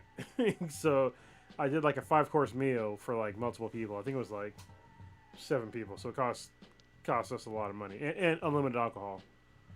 So that cost a lot. But if you rent out a theater, I think from like AMC and some of the more major movie theaters, it costs like I think it's like less than $300. It was. Yeah, I I remember remember it being was really 300 Yeah. because they wanted me as a member because I'm a member of their subs program. And they're like, "Oh, rent out a theater. It's like $300, and then you could Well, add there's a other theater- features if you wanted." I wonder. There's a theater over in Castro Valley. I wonder if you can rent that out because it's a pretty it's a little one-screen theater. Oh my god! You can rent out a lot But, of theaters. It's all about money. Yeah. So I mean, I'd be willing to like split the cost with like some friends to go do it again. Oh yeah.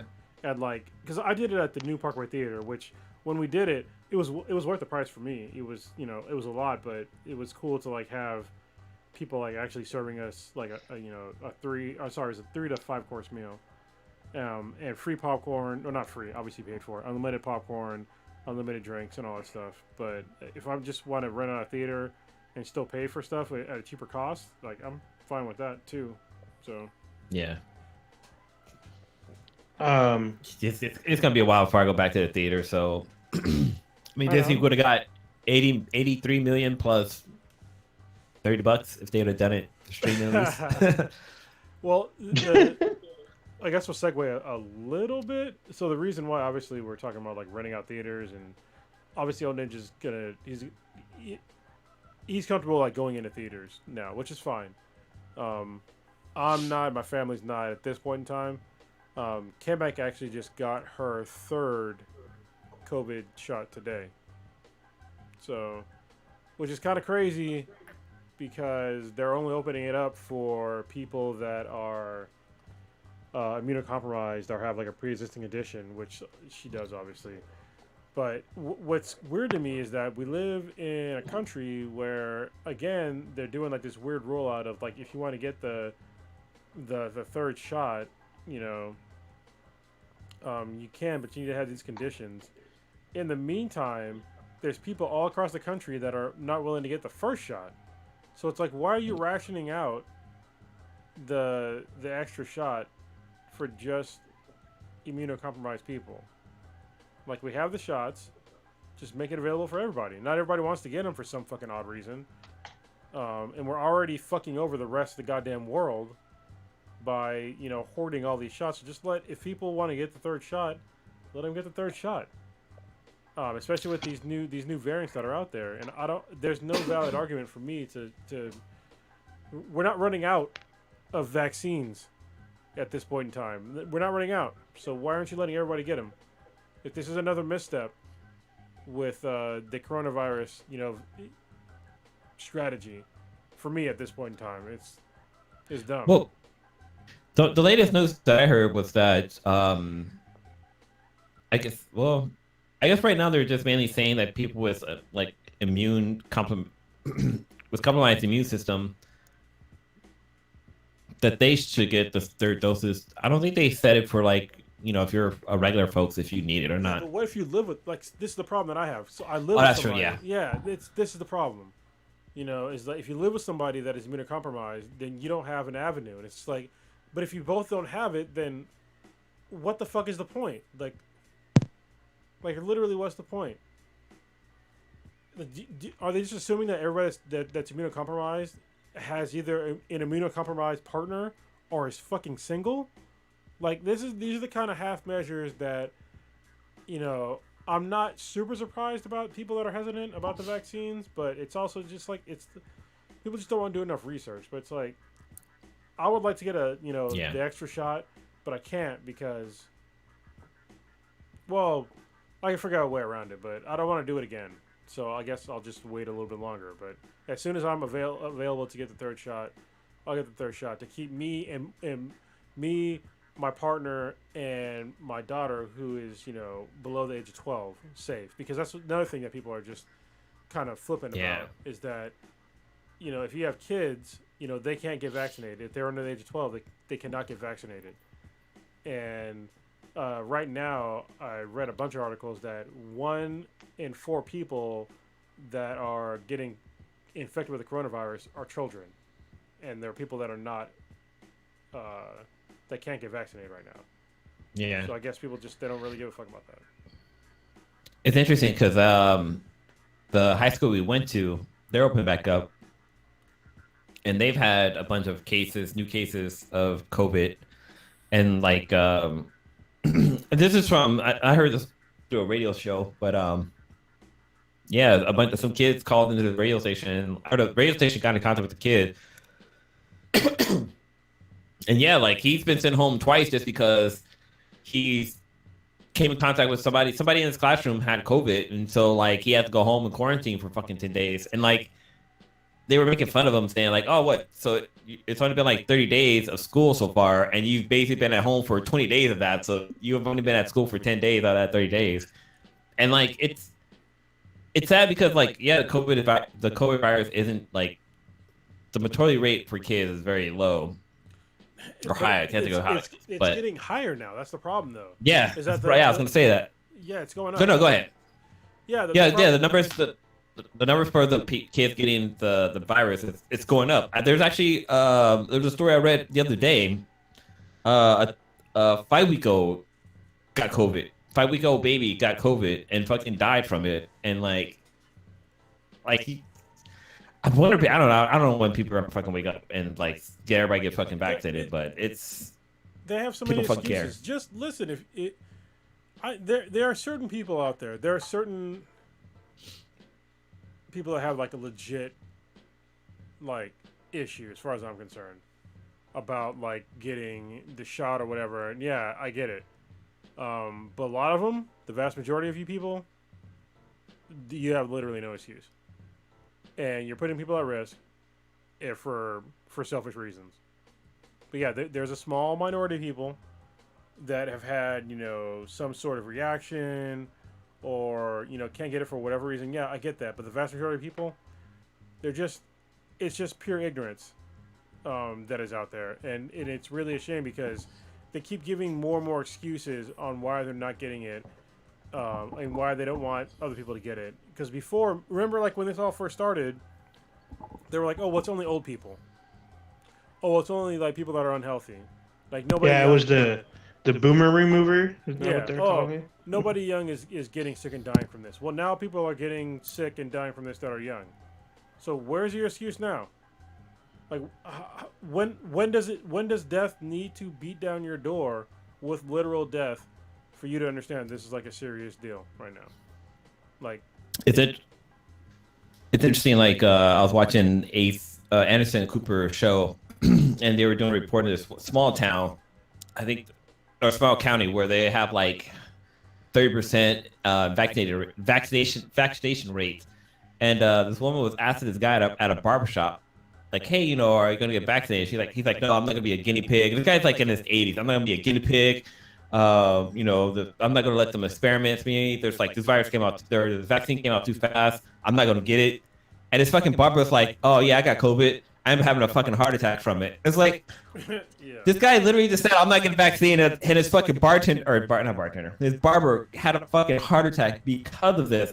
But then they asked the bartender, like, are you gonna get the vaccination? He's like, no. Like, what? I don't want to put this chemical. I'm like, are you serious, dude? You had a fucking heart attack. And then they interviewed this other lady who, her 8-year-old son got COVID, and he still like has like symptoms. Like he's constantly. It's already been like, I think it's about a month that she said, and he still has symptoms. Like he's still like, he have flu-like symptoms still, or no, cold-like symptoms. And she's like, and the interview, the newscaster, not newscaster, the reporter was like, oh, so does that change your mind? Are you gonna get vaccinated? And she was like, no. It's like, the evidence is right before your fucking eyes, and you still don't want to get the vaccine. Like, the vaccine isn't a fucking cure. It lowers the symptoms and helps stop the spread of it. Like, come on, fucking people, give it a fucking time. Let me give people a generational difference with vaccines. I'm gonna go back to polio, and y'all could probably look this up. You can fact check me if you want.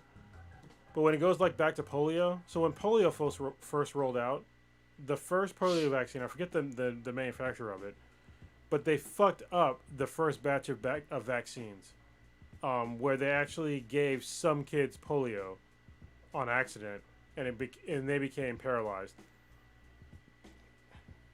And people knew this. Like, the vast majority of Americans knew this. They knew this, but they still got the kids vaccinated because the actual the rate that they could get potentially paralyzed from the vaccine, rather than getting paralyzed from the actual polio, virus, was like way lower. And so people were still lining up knowing that there was an issue with the current vaccines, because it was like every summer kids were getting paralyzed, from polio. But people were like, oh, well, we have to do something for our kids. But I guess today, like, people just don't give a shit about the kids. So as soon as they make the vaccine available for, my daughter, my youngest, she's gonna get it. So, and yeah, if something bad happens, then it'll be bad. But the odds are in my favor, and in her favor. And even if something did happen to her that was negative, I'd be honest with you. I'll tell you that something negative happened, but I'd rather that. Not rather.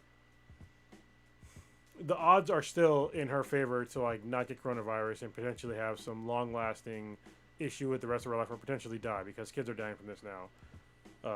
So for me, the risk analysis was rather easy to do, and I don't understand why other people don't.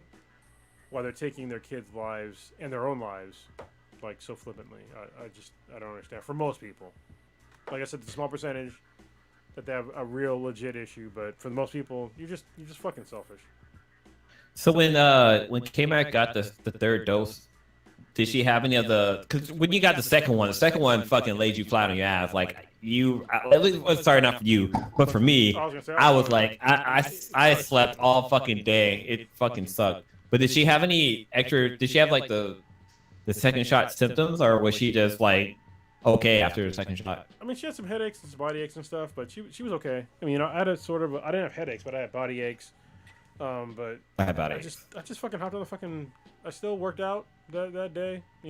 It sucked, but I did a low impact ride. I slept, and the next day I was perfectly fine. So yeah. Yeah. Yeah, it's people are fucking nuts out there. Like, there's still people out there coughing on people because they don't want to wear a mask. There's fucking fights happening. There's Florida fucking mask mandates and shit. I think we kind of wanted to talk about that with Prodigy, but I think he dropped off before we had a chance to. But like Florida and their mask mandates and people being fucking mad and quoting the Bible and this and that, and black slaves haven't had it better because they were. What the hell? Wait, rewind the tape. How did we get there? Yeah, right. Well, how do you go from COVID to slavery? I'm missing that leap. Take me back. Walk me through this. Somebody posted up a video. This is so fucking dumb. And they related wearing a mask to when slaves wear fucking muzzles on their face. And like somebody commented on the video, or somebody they responded to that video with the video, and they were basically saying how like, oh no, like the masks that slaves were made out of fucking goddamn iron and steel and metal or something like that, and it would basically cover their whole entire fucking face to the point where they couldn't speak or eat or fucking drink, and they would pass out in the field from hunger and dehydration, and that like you can't take off a muzzle because it was fucking padlock on the back of your fucking head. Like there's no way you can compare wearing a fucking mask to wearing a muzzle back in slavery, because it's you can take your mask off. You after you inside of a store and you leave and you get in your car, you can take that mask off. Slaves, no, they couldn't fucking take that shit off. They probably have to like they'll be inside their goddamn their little hut that they had, and so would have to fucking wear it. They have to like beg and plead for their master to take the fucking mask off, if even they could even do that. Did y'all Go ahead. Oh. No, go ahead. Did y'all see the video in Florida of the guy? He was trying to board a plane, and they asked him if he had a mask, and he had a fucking meltdown. Like, he tried. No security, no police, no one stopped this guy. He started like throwing, like he didn't destroy anything, but you know the like pylons for you to like line up and that. And he's like, he picked him up. He's like threatening, like waving him around like he's gonna hit somebody. He just threw it on the floor. He threw a couple punches at like I don't know if he was a flight attendant, but he's the checker guy that checks you onto the plane. He he threw a couple fake punches, and then he did one that connected, but he didn't get stopped. No cops, no nothing. They just let him just have his meltdown. All over a mask. All because they asked him to wear a mask. Was he already on the plane? This is the hilarious part. No, it's outside. The part that's hilarious to me, especially in America, I might do like the next, maybe tomorrow, on a Balance Exchange episode of like talking about actual freedoms in America. You had a guy who's throwing a fit over wearing a mask at an airport. Meanwhile, to literally go into a certain part of the airport, you have to share your ID, you have to pay for a ticket, you have to literally empty your pockets of all weapons, you have to prove like who you were through your ID, all that shit. You know, like you have to do all these things, but all of a sudden wearing a mask, that's the end of the line, huh? That's you can't bring all fucking liquids. Literally, they scan your entire fucking body before you get on a plane. And when you get on a plane, they make sure that you put on your fucking seatbelt before you take off. And they won't take off until you do that. And then you have to there's all these rules you have to abide by.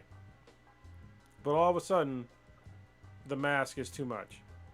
Like, people don't understand. This is a nation of laws, right? Like, we have a whole bunch of laws that we have so many fucking laws. You have to go to school for like 8 fucking years, like usually minimum, to like understand the laws. And people don't seem to get it. And I understand, like, hey, if you happen to be somebody that, if you're fucking white, maybe you don't understand that there's a bunch of laws that you abide by. Maybe you just were in the lanes of all the laws, or maybe they ignored when you went outside your lanes. But guess what? The laws still exist, and these are not unreasonable to me, like, at all. Because before I could even go to school in America, I'd have all these vaccinations. And if you want to come to America, guess what? You have to have all kinds of vaccinations. Guess what? If you leave America and decide to go to another country, guess what? You have to prove all these fucking vaccinations. Sometimes it's more than just what you need in America. I've been to a whole bunch of places where I had to get a bunch of extra shit. I didn't complain at all. Because I know the reason why I had to get them. So I don't fucking get sick from some crazy, exotic virus that's in some other country that's not really prevalent in America. But people you don't blow out your ass. Yeah, but people are so fucking, they're getting so soft. It's not even just soft. It's just ignorance in America. Entitled. And they don't get it that just go to another country.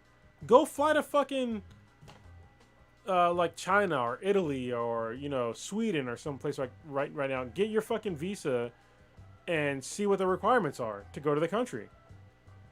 Guess what? Some of those are going to be vaccinations. But it just shows that it's American ignorance at its best. Yeah. or worse, it's Okay. arrogance and just spitefulness and all other kinds of like social idioms that are negative. Sorry, I'm slightly distracted because there's a semi trailer for the new Star Trek show, Star Trek Strange New Worlds, and I'm a little sad because they recasted Uhura with the person I have no idea who she is. I hope she does well, Wait, though, because Uhura is a very popular and very influential character. So they with the early 50 version of Aurora, or are we talking about like Star Trek, the movie franchise Aurora? so that's what I'm trying to get, but I don't. I guess this isn't the Kelvin timeline, as they Mm. say. This is So if you saw, since I don't know if you watched Star Trek Discovery, Mm. Blue, but it's the characters from Star Trek Discovery. They are continuing with that crew, the people that we saw from that Enterprise, and then filling in the rest of the cast because not everyone from the Enterprise was on Discovery, only a handful of people. So they brought Mm. back the guy who played Captain Pike, Remain Stamos, who played number one, and then from the original pilot, The Cage, they're filling in actors to be the roles from the original series, including some of the famous ones like the nurse who went on. I can't.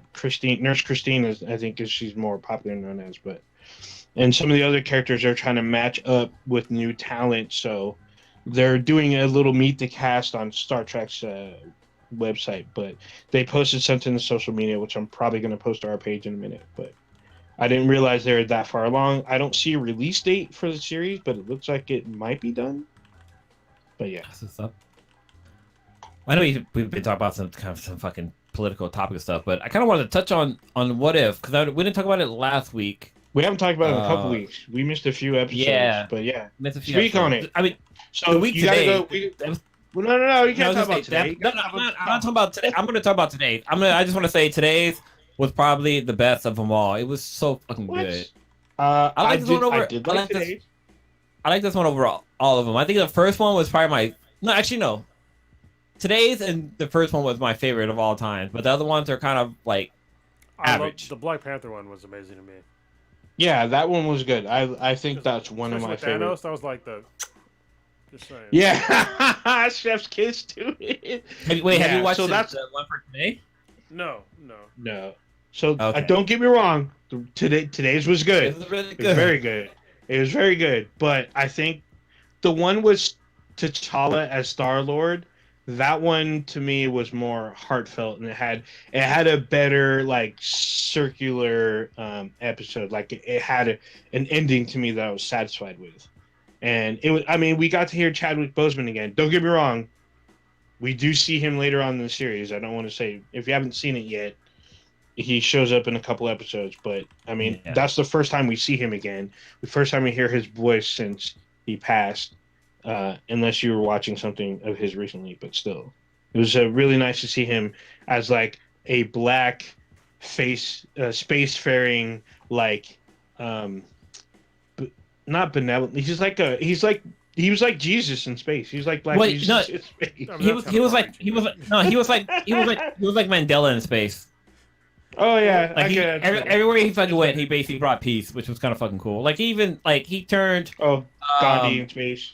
Wandu into a fucking going from like a fucking Yondu. space pirate, like Yandu, yeah, sorry, going from like a space pirate, like stealing shit and this and that, to fucking going around helping fucking people. Like he basically became Robin Hood of space. What was great to Kind of, me in a way. that episode was that they actually used comic book references. So the intergalactic Black Panther is part of Ta-Nehisi Coates' run with Black Panther. So yeah, it's kind of cool. Right See on. them like kind of throw back to that. Well, like I for just that like episode, the way. Oh, Oh, go go ahead. I was gonna say in that episode, there's a ton of fucking Easter eggs that are like, especially with the collector. Like we got to see like Thor's hammer, Cap's shield, Loki's spears, and like it's like, okay, what happened to these characters? Is Cap dead? Because he's got his fucking shield. Like he doesn't just. I don't know. I'm not sure what the collector fucking does, but he's got Mjolnir, he had to take out fucking Thor to be able to get that goddamn thing because that's basically his birthright. Not necessarily. I mean, he could have got someone to transport Mjolnir to him or something, but I doubt he got it from him. I mean, he is the collector. Yeah, I mean, who knows how Thor he can got fucking it? call I mean, it. he had a lot of stuff. Thor was on another fucking planet and called Mjolnir through space for it to come to him. So if Thor was like, hey, it's not like he's looking around for his fucking cell phone. He'd be like, oh, where the hell is Mjolnir? He just stick out his hand and it'll come to him. Yeah, who knows how he got it? But there's a lot of crazy stuff. I just like that we got Howard the Duck helping out Star-Lord.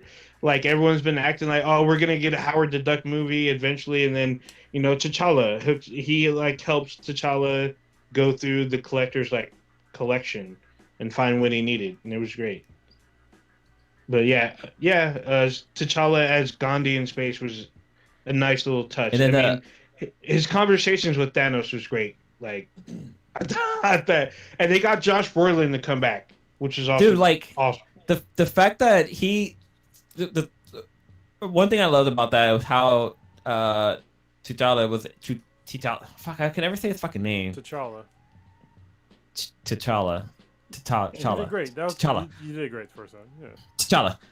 So I think it's cool how T'Challa was able to convince Thanos to give up on his fucking idea that, okay, wiping out half the fucking population of a planet was a good fucking idea. And it's so funny because like they kept playing on that. Like every time Thanos would talk to somebody, it's like, hey, it was a good fucking idea. Like, wiping out half the planet, like that was a good idea. And like T'Challa was able to like, hey, yeah, it's not a good idea. Like, why don't you? They actually brought up the premise. They talked about how like, what if you? I think they did. Didn't they tell him like, what if? Why don't you just stop to have more resources or something like that? And he's like, wait, what? But I love how they played on that. But like, I love how like they also played on with Thanos. They talk about when his daughter was running with him, and she's like, "Oh, are you crazy? Are you crazy? You can't take out this guy." He thought, "I'm not crazy. I'm mad." And like the whole little Mad Titan type thing came into play. Yeah, that was great. I loved it. That was so good. And they got Nebula the one. Yeah, but awesome.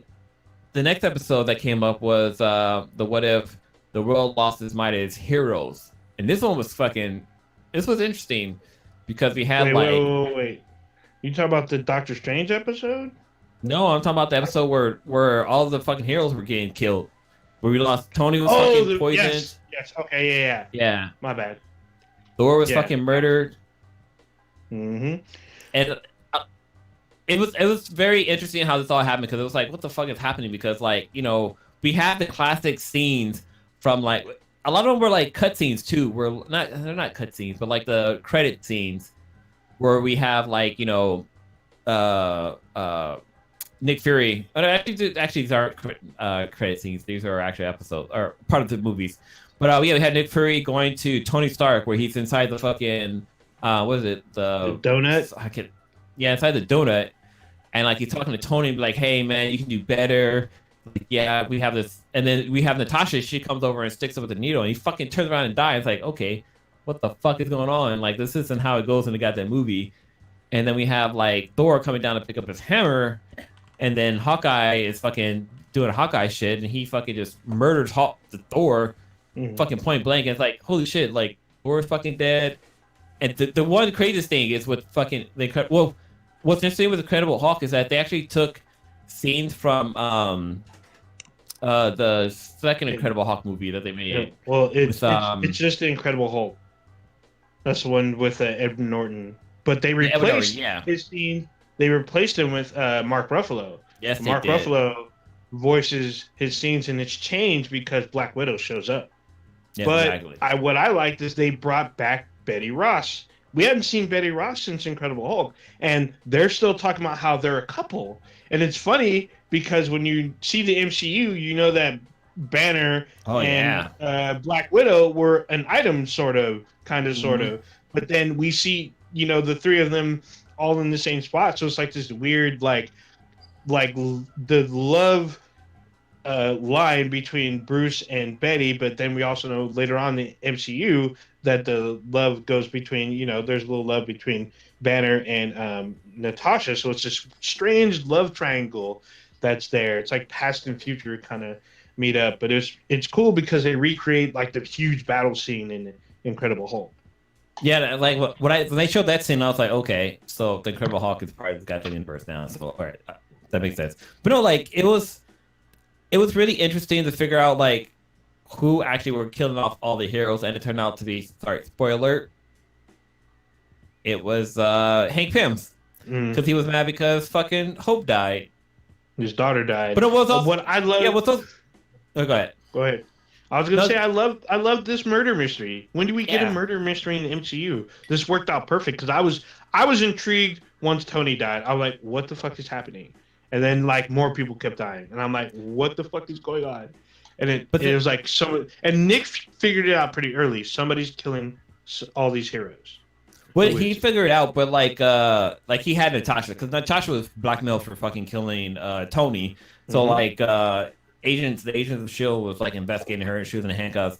And badass Natasha, she fucking escaped from these guys. But yeah, so she finds out what's going on, and she leaves a voicemail to Nick Fury saying that you gotta look into Hope or something like that. Like the Hope is the reason why or whatever. But it basically takes a while for Nick Fury to figure out that it's Hank Pym.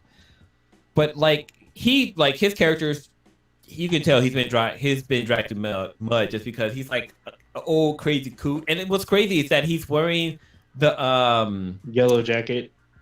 Yeah, he's wearing a yellow jacket costume. Like he's got the fucking the tentacles and stuff like that when he's fighting against Nick Fury, and then like it's just that was really done for like a murder mystery type.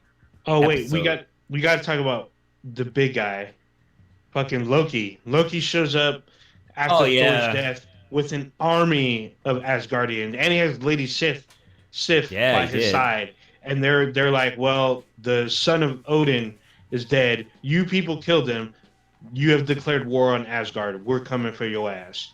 And then Nick Fury's like, well, he gets a phone call from Natasha in the middle of it. I'm trying to like stop an intergalactic war. What are you dealing with? So about to have the Hulk is about to rage out and probably kill everybody. He's like, okay, well, can we talk later?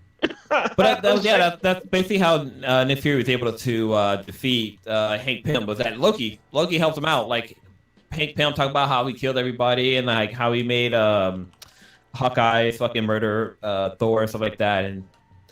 But then Thor, at the end, Loki was like, well, your puny little planet, you know what, I'm going to make it fucking mine. And basically goes to the UN, is like, yeah, everybody, send it to me. I'm fucking Loki. This is my fucking planet, blah, blah, blah. But then, like, at the end, we get Nick Fury paging Captain Marvel. Yeah. And he finds Captain America in ice, or someone gets him Captain America as an icicle. He's in like a block of ice, all fucked up. Yeah, it's all bad, but it's like him building a new Avengers team. Yeah, exactly. There'll always be Earth's mightiest heroes, but then see, episode 4 is the Doctor Strange one, which is Doctor Strange loses his heart instead of his hand, and this one took me off guard because wait, Carlos, in the first have you gotten this far with these? Yeah, I'm only missing like the one that aired today. Today? Okay. Yeah. Okay. Go ahead, Blue. Well, so for this episode, original Doctor Strange movie, Doctor Strange is driving, he's arrogant, he's fucking driving this fucking badass fucking car. He overtakes another car. Car's in front of him. He swerves and crashes, blah, blah, blah.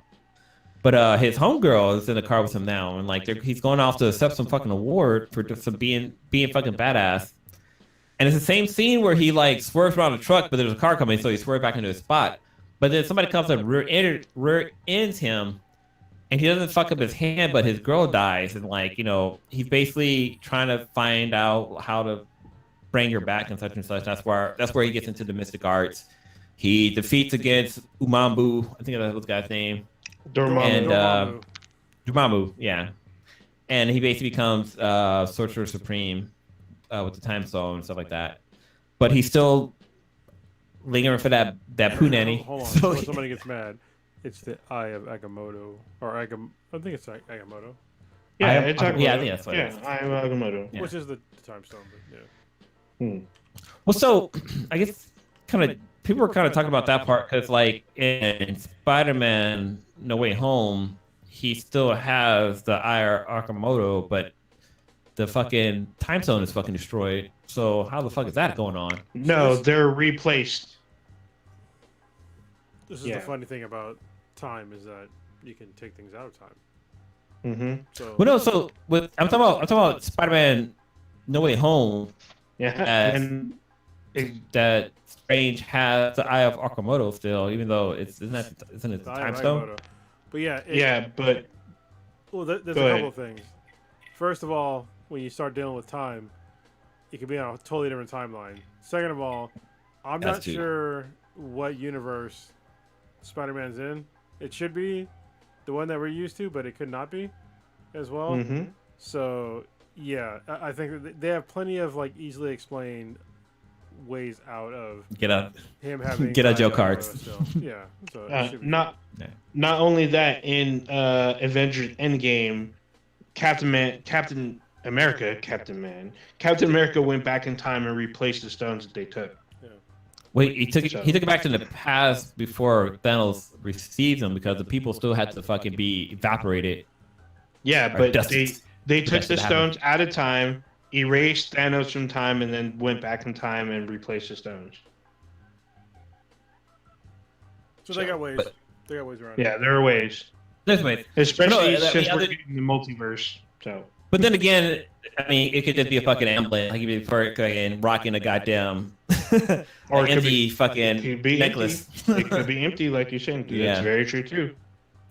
But yeah, so jumping back to Doctor Strange, like, you know, he's trying to bring his girl back because he misses her.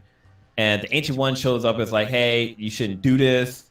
Like, you know, you need to get over this. That was like a crucial point in time. Like, she had to fucking die or else things wouldn't be what they are. And he's like, you know what, fuck it. But the Ancient One was like, look, motherfucker, this is how this shit's going to happen. If you don't do it like I say, I'm going to fucking kick your ass. And she actually, it didn't explain until later, but he actually goes back in time further, so he gets to go back to the archive of lost. I can't remember the name of the books that are the lost books are called. Yeah, me neither. But Yeah, he goes back and he basically finds a book where he can figure out how to change time at a crucial event, but it requires him to have some sacrifices. So he had to like absorb, or he needed more energy than he has now. But it relied on him taking energy from a different creatures, and he like first start off. It's almost like when you're playing a video game, you go off and you fight against the boss, and you're like level 1, the boss is like level 100. Like he didn't know what he was fucking with. So he went back into the field, started killing off little gnomes and little fucking unicorns, and he wouldn't fucking absorb any. He had to absorb these creatures. So he didn't want to absorb a fucking bug, but he decided to take his fucking cape. Was like, you know what, this shit's mine. This fucking swag is on point. But yeah, so he's absorbing all these fucking creatures and stuff like that, and so eventually he gets to the point where he has all these powers, or he has all this energy where he can actually he has the ability to change an endpoint, and he does it, and then all reality just starts to go the fuck to hell. Like it's almost like I want to say it's a Dragon Ball reference, but like in Dragon Ball, of how like, you know, the timeline basically got fucked over, and Zeno had to fucking like delete every fucking body. Basically, this entire fucking universe is being deleted, and yeah, some of the crazy thing is that the Doctor Strange in this timeline is able to talk to the Watcher. Like he's sitting there, like as he's doing all this stuff, he can sense that the Watcher's watching him, and like the Watcher, he's actually narrating inside of this episode, and Doctor Strange is like, wait, who's there? Like, what? Like, is anybody there? Like, what's going on? Like, hey. But then, like, later on, like, when the universe is fucking collapsing on itself and basically becoming one fucking point, he's asking for the Watcher to help out, and the Watcher's like, can't do nothing for you, bruh. It's all on you. But, yeah, this episode was really interesting. Like, you know, we got a Doctor Strange who was, you know, he was kind of arrogant with his power, and he kind of thought he can do everything, and, like, you know, he thought he could do everything. Like, he thought he could solve a problem, and it just made things fucking worse. So he wasn't listening to he wasn't listening to people's advice, and he just basically just killed off an entire fucking universe, basically. But other than that, it was a really fucking fun and interesting episode. Oh man, this episode was super depressing. This ended on a very depressing note because he wanted to save the one he loved, and like he has to confront himself in order to get to his goal. And the self that he confronts is the one at that moment in time is the one that makes a decision. I'm going to move forward with this and become more powerful. And then he meets the version of himself that decides that I'm just going to go down and get tea with Wong. And he has to. It was the ancient one. The ancient one actually split him into two. Yeah, no. But the dark version of him, the one that consumed all the creatures, has to confront the past version of himself, the one that doesn't do the dark things and absorbs these mystical creatures. And the part of him kind of felt that it was coming along, and he has to tell him, like, hey, we knew that losing her would hurt us, but we have to be able to move on. We have to honor her memory. We have to, love the time that we had with her. Bringing her back is unnatural and could have dire consequences. And his darker self didn't believe that. He's like, no, I can save her. I can do this. She can be with me. We can be together. We can fall in love and this stuff. And they end up having this huge magical battle. And, he gives him some advice, but Doctor Strange from the universe where he didn't want to do the bad things gets absorbed. And then it, like you said, it went all to hell. And literally the time he has with, I want to say Rachel McAdams. I mean, it is her because it's her voice and her character, but I don't remember her name in the comics or the show, in the film. But she she sees him as all the creatures that he absorbs, and he has to like pull himself back together. And even when he does, he looks all sickly and gross. And she's like, what'd you do? Like, what happened? He's like, oh, I brought you back, but it's like, at what cost?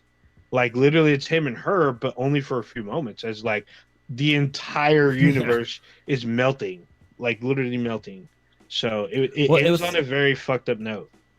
What's crazy is that like he kept trying to change the like he kept trying to save her, but she kept fucking dying. Like there was like he would take another route. Nope, fucking get swiped by a fucking truck. He even left her. Like he didn't pick her up, and her goddamn building was caught on fire. Yeah, it's caught on fire. She died. It like exploded. Yeah, they didn't go to the fucking banquet over there. They went to a fucking restaurant. Well, the restaurant got robbed, and she was fucking shot in the head or some shit like that. Like holy shit! Like she was meant to fucking die. Mm-hmm. The universe demanded it. But I think that's kind of what Final Destination. That's kind of what's fucked up is that like since he went to the past trying to change it, like he got to witness her dying like a bunch of fucking times. Like that probably fucked with his psyche. Mm-hmm. Like to be honest, like he had to try at least like even if it's like 10 times, that's a lot of your psyche. Like you gotta figure out like I have all this like knowledge and power. Like there's gotta be a way to save her. But if he never went to the past, he'd have been like, you know what? I need to move on, and life would be fucking better. That's the thing. He didn't want to do that, and when he finally accomplished it, he still loses her. Yes, and everything else in the goddamn universe. Yeah. Yeah, it was all bad. I mean, he didn't realize it until it was too late, and the Watcher told him like, I can't intervene. Like you did this to yourself. You sacrificed this whole universe for this one person. And you didn't realize the consequences. The needs of the many outweigh the needs of the few, or the one. So I'm trying to see like.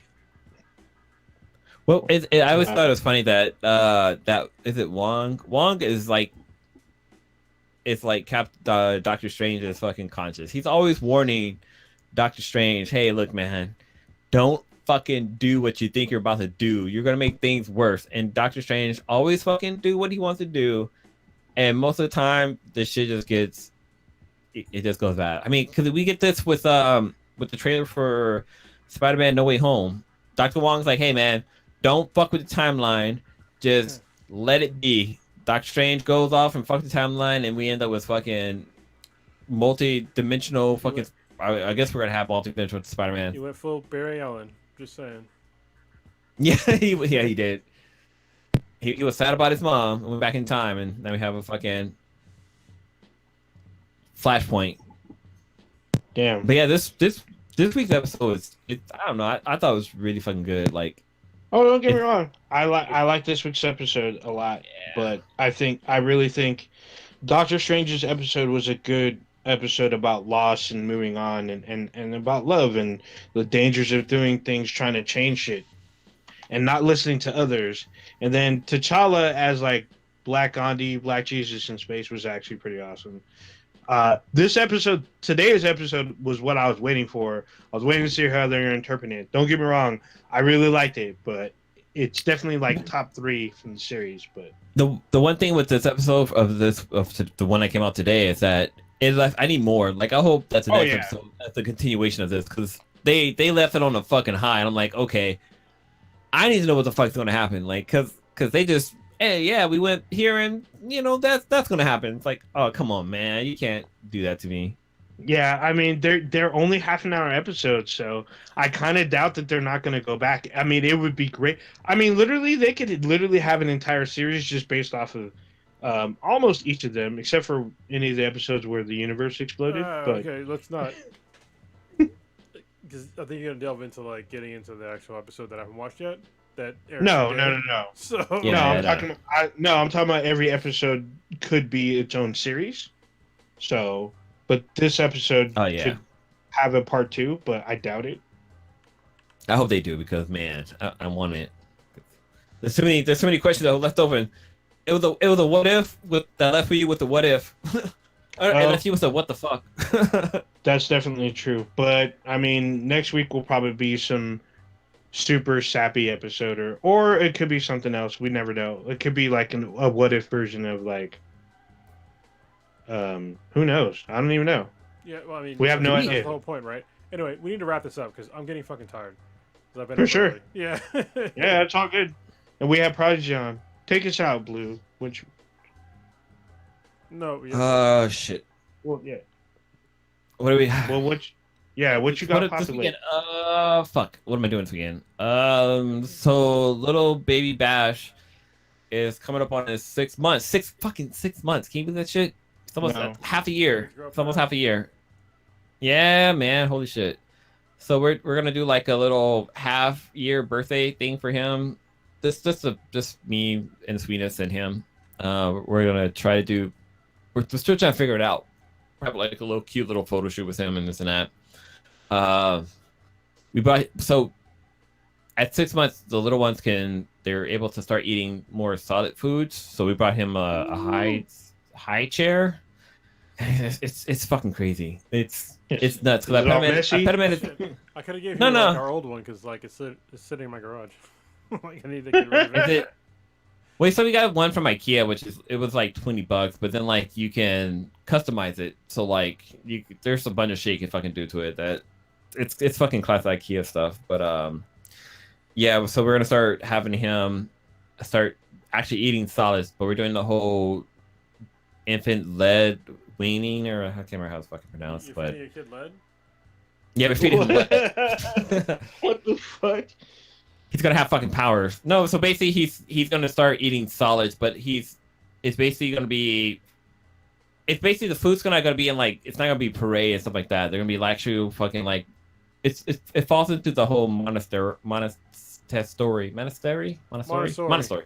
Yeah, it's Montessori style of eating where like the baby gets like an actual, instead of being like food being pureed, it'd be like a whole piece of meat for them to like basically just gnaw on. Like it's not big enough for them to swallow and choke on. Like it's basically for them to learn how to chew and like how to taste flavors and this and that. So we're gonna start doing that. But the other man, right now we're trying to find a daycare too. So I've been calling around different daycares, and Stitches lady, I think what's her name for the podcast. It's Lilo. Lito suggested this one site that can let you know about different daycares that are in your area that you can find out if they have availability or not. So we're trying to work on finding a daycare for him. But other than that, like just watching this little kid grow, like it's it's really interesting. Like right now, he's in the stage of learning how to crawl, and like he's doing the whole. He humps the ground basically, and it's just fucking funny and cute as hell. Like he'll sit there and just fucking work the ground forever, and I'm like, holy shit. But sometimes he'll like raise his butt up in the air. It's like, oh shit, he's about to do it, and he just drop it back down low. But other than that, yeah, it's just funny. It's really cool watching him like reach these milestones and like just constantly laughing and having a good time. And there's a video I'm gonna post up later off on my Facebook that's really fucking funny and cute. But yeah, man, that's basic. Oh, I went back. I started watching the old school Nightmare on Elm Street movies, and man, they don't fucking hold up. That sounds terrible. Yeah, I started watching because they're on. Which ones did you watch? The first two should be okay. After that, first three should be okay. Oh yeah, see four. I watched 1 through 4, and they don't. Okay. I mean, they're okay. The acting's really bad, and like the scenes with Freddy Krueger are kind of cheesy. But like, I don't know. I mean, the nostalgia of them is funny, but I'm thinking to myself like, how did I think this was fucking scary? Like, you were a kid. Yeah, you were young. We're all young. That's why, because I was a fucking kid. But like, and in Nightmare on Elm Street 3, Lawrence Fishburne's in it, and I'm like, holy shit. I didn't realize like every he's an orderly. He's in part 3. Yes. Yeah, he's an orderly, and like every movie, there's like somebody famous who. You're like, holy shit, I can't believe this person's in there. Like, the first one has Johnny Depp. The second one, I can't think who's in the second one, but it's like Lawrence Fishburne. But I don't know, it's just fucking funny. It was on HBO Max, and I was like, hey, I'm going to watch this. I just fell down a rabbit hole of nostalgia and started watching four movie franchise. But yeah, other than that, that's it. If you got to Nightmare on Elm Street 4, you need to stop because after 5 and 6 are terrible. Actually, 4 was terrible. 5 was terrible. 6 was worse. 7 was like a reimagining. And that's not the one where like the actress is being haunted by Freddy Krueger, right? Yeah, she's like having dreams about him. That one's actually pretty decent. And then Freddy vs. Jason, that's actually pretty okay. That one's good. That one's funny. Yeah. But no, so like the remake one, like after watching the like going back and watching the first 3 or 4 of them, and thinking about the remake, like Freddy Krueger was not a child molester. He was just a serial fucking killer of kids, like that. And like I went back and watched him because I was like, I remember Freddy Krueger was just a killer. He wouldn't fucking touch kids, and that's the problem I have with the remake ones, that they made him into a fucking pedophile. Mm-hmm. That's right. So, hold on, just real quick. It's okay that he murders kids. Yeah, that's better. He's okay. Holy shit. Cronus, what you got? No, you're right. That's still bad. I will say congratulations to Professor Denkenstein. And for getting married last week. I'm sorry that I couldn't be there. But, y'all know we weren't there. But... sorry, I really wanted to go. We really wanted to go, but the numbers with COVID were just they got too high around the time of your wedding. So, sorry, man. Once you come back from, I think he's in Hawaii right now. Yes, he is. When you come back, at some point we'll have some beers together, and we'll hang out again. But yeah, it just sucks. Like things that COVID has taken from me. And probably everybody. It's been pretty substantial. So yeah, it sucks. Other than that, just working, doing the same old bullshit. So, Ninja, take us out of here. For me, I'm just I'm trying to catch up to where you are on Ghost of Tsushima. Well, I thought I did everything, and I went back and I'm like, oh shit, there's still encampments here that I guess I didn't kill filthy Mongols. So I have to sneak in and kill everybody. And there's a couple of like super random trophies. Like I have to wear a thief's uniform. I'm like, I don't remember which one is the thief's uniform. Like, sure. I mean, there's just stuff like that I'm probably going to do. Because I haven't even started the new island. I haven't even gone to the new island yet. I'm just finishing it. Yeah, so I'm going to try to finish up like the little things on there. Try to like level up all the units I have. I didn't know there was a white dye like vendor. There's just a black dye vendor. But I found the white dye vendor today, and I was like, oh, there's 2 of these guys. So you have a lot of work to do. Yeah, well, I mean, I did all the big encampments, like the harder ones. There's just smaller ones. Mhm.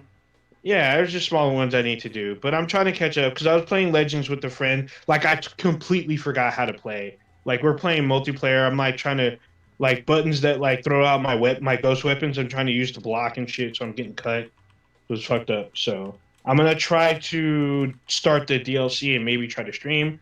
A shout out to Zomoville Villa.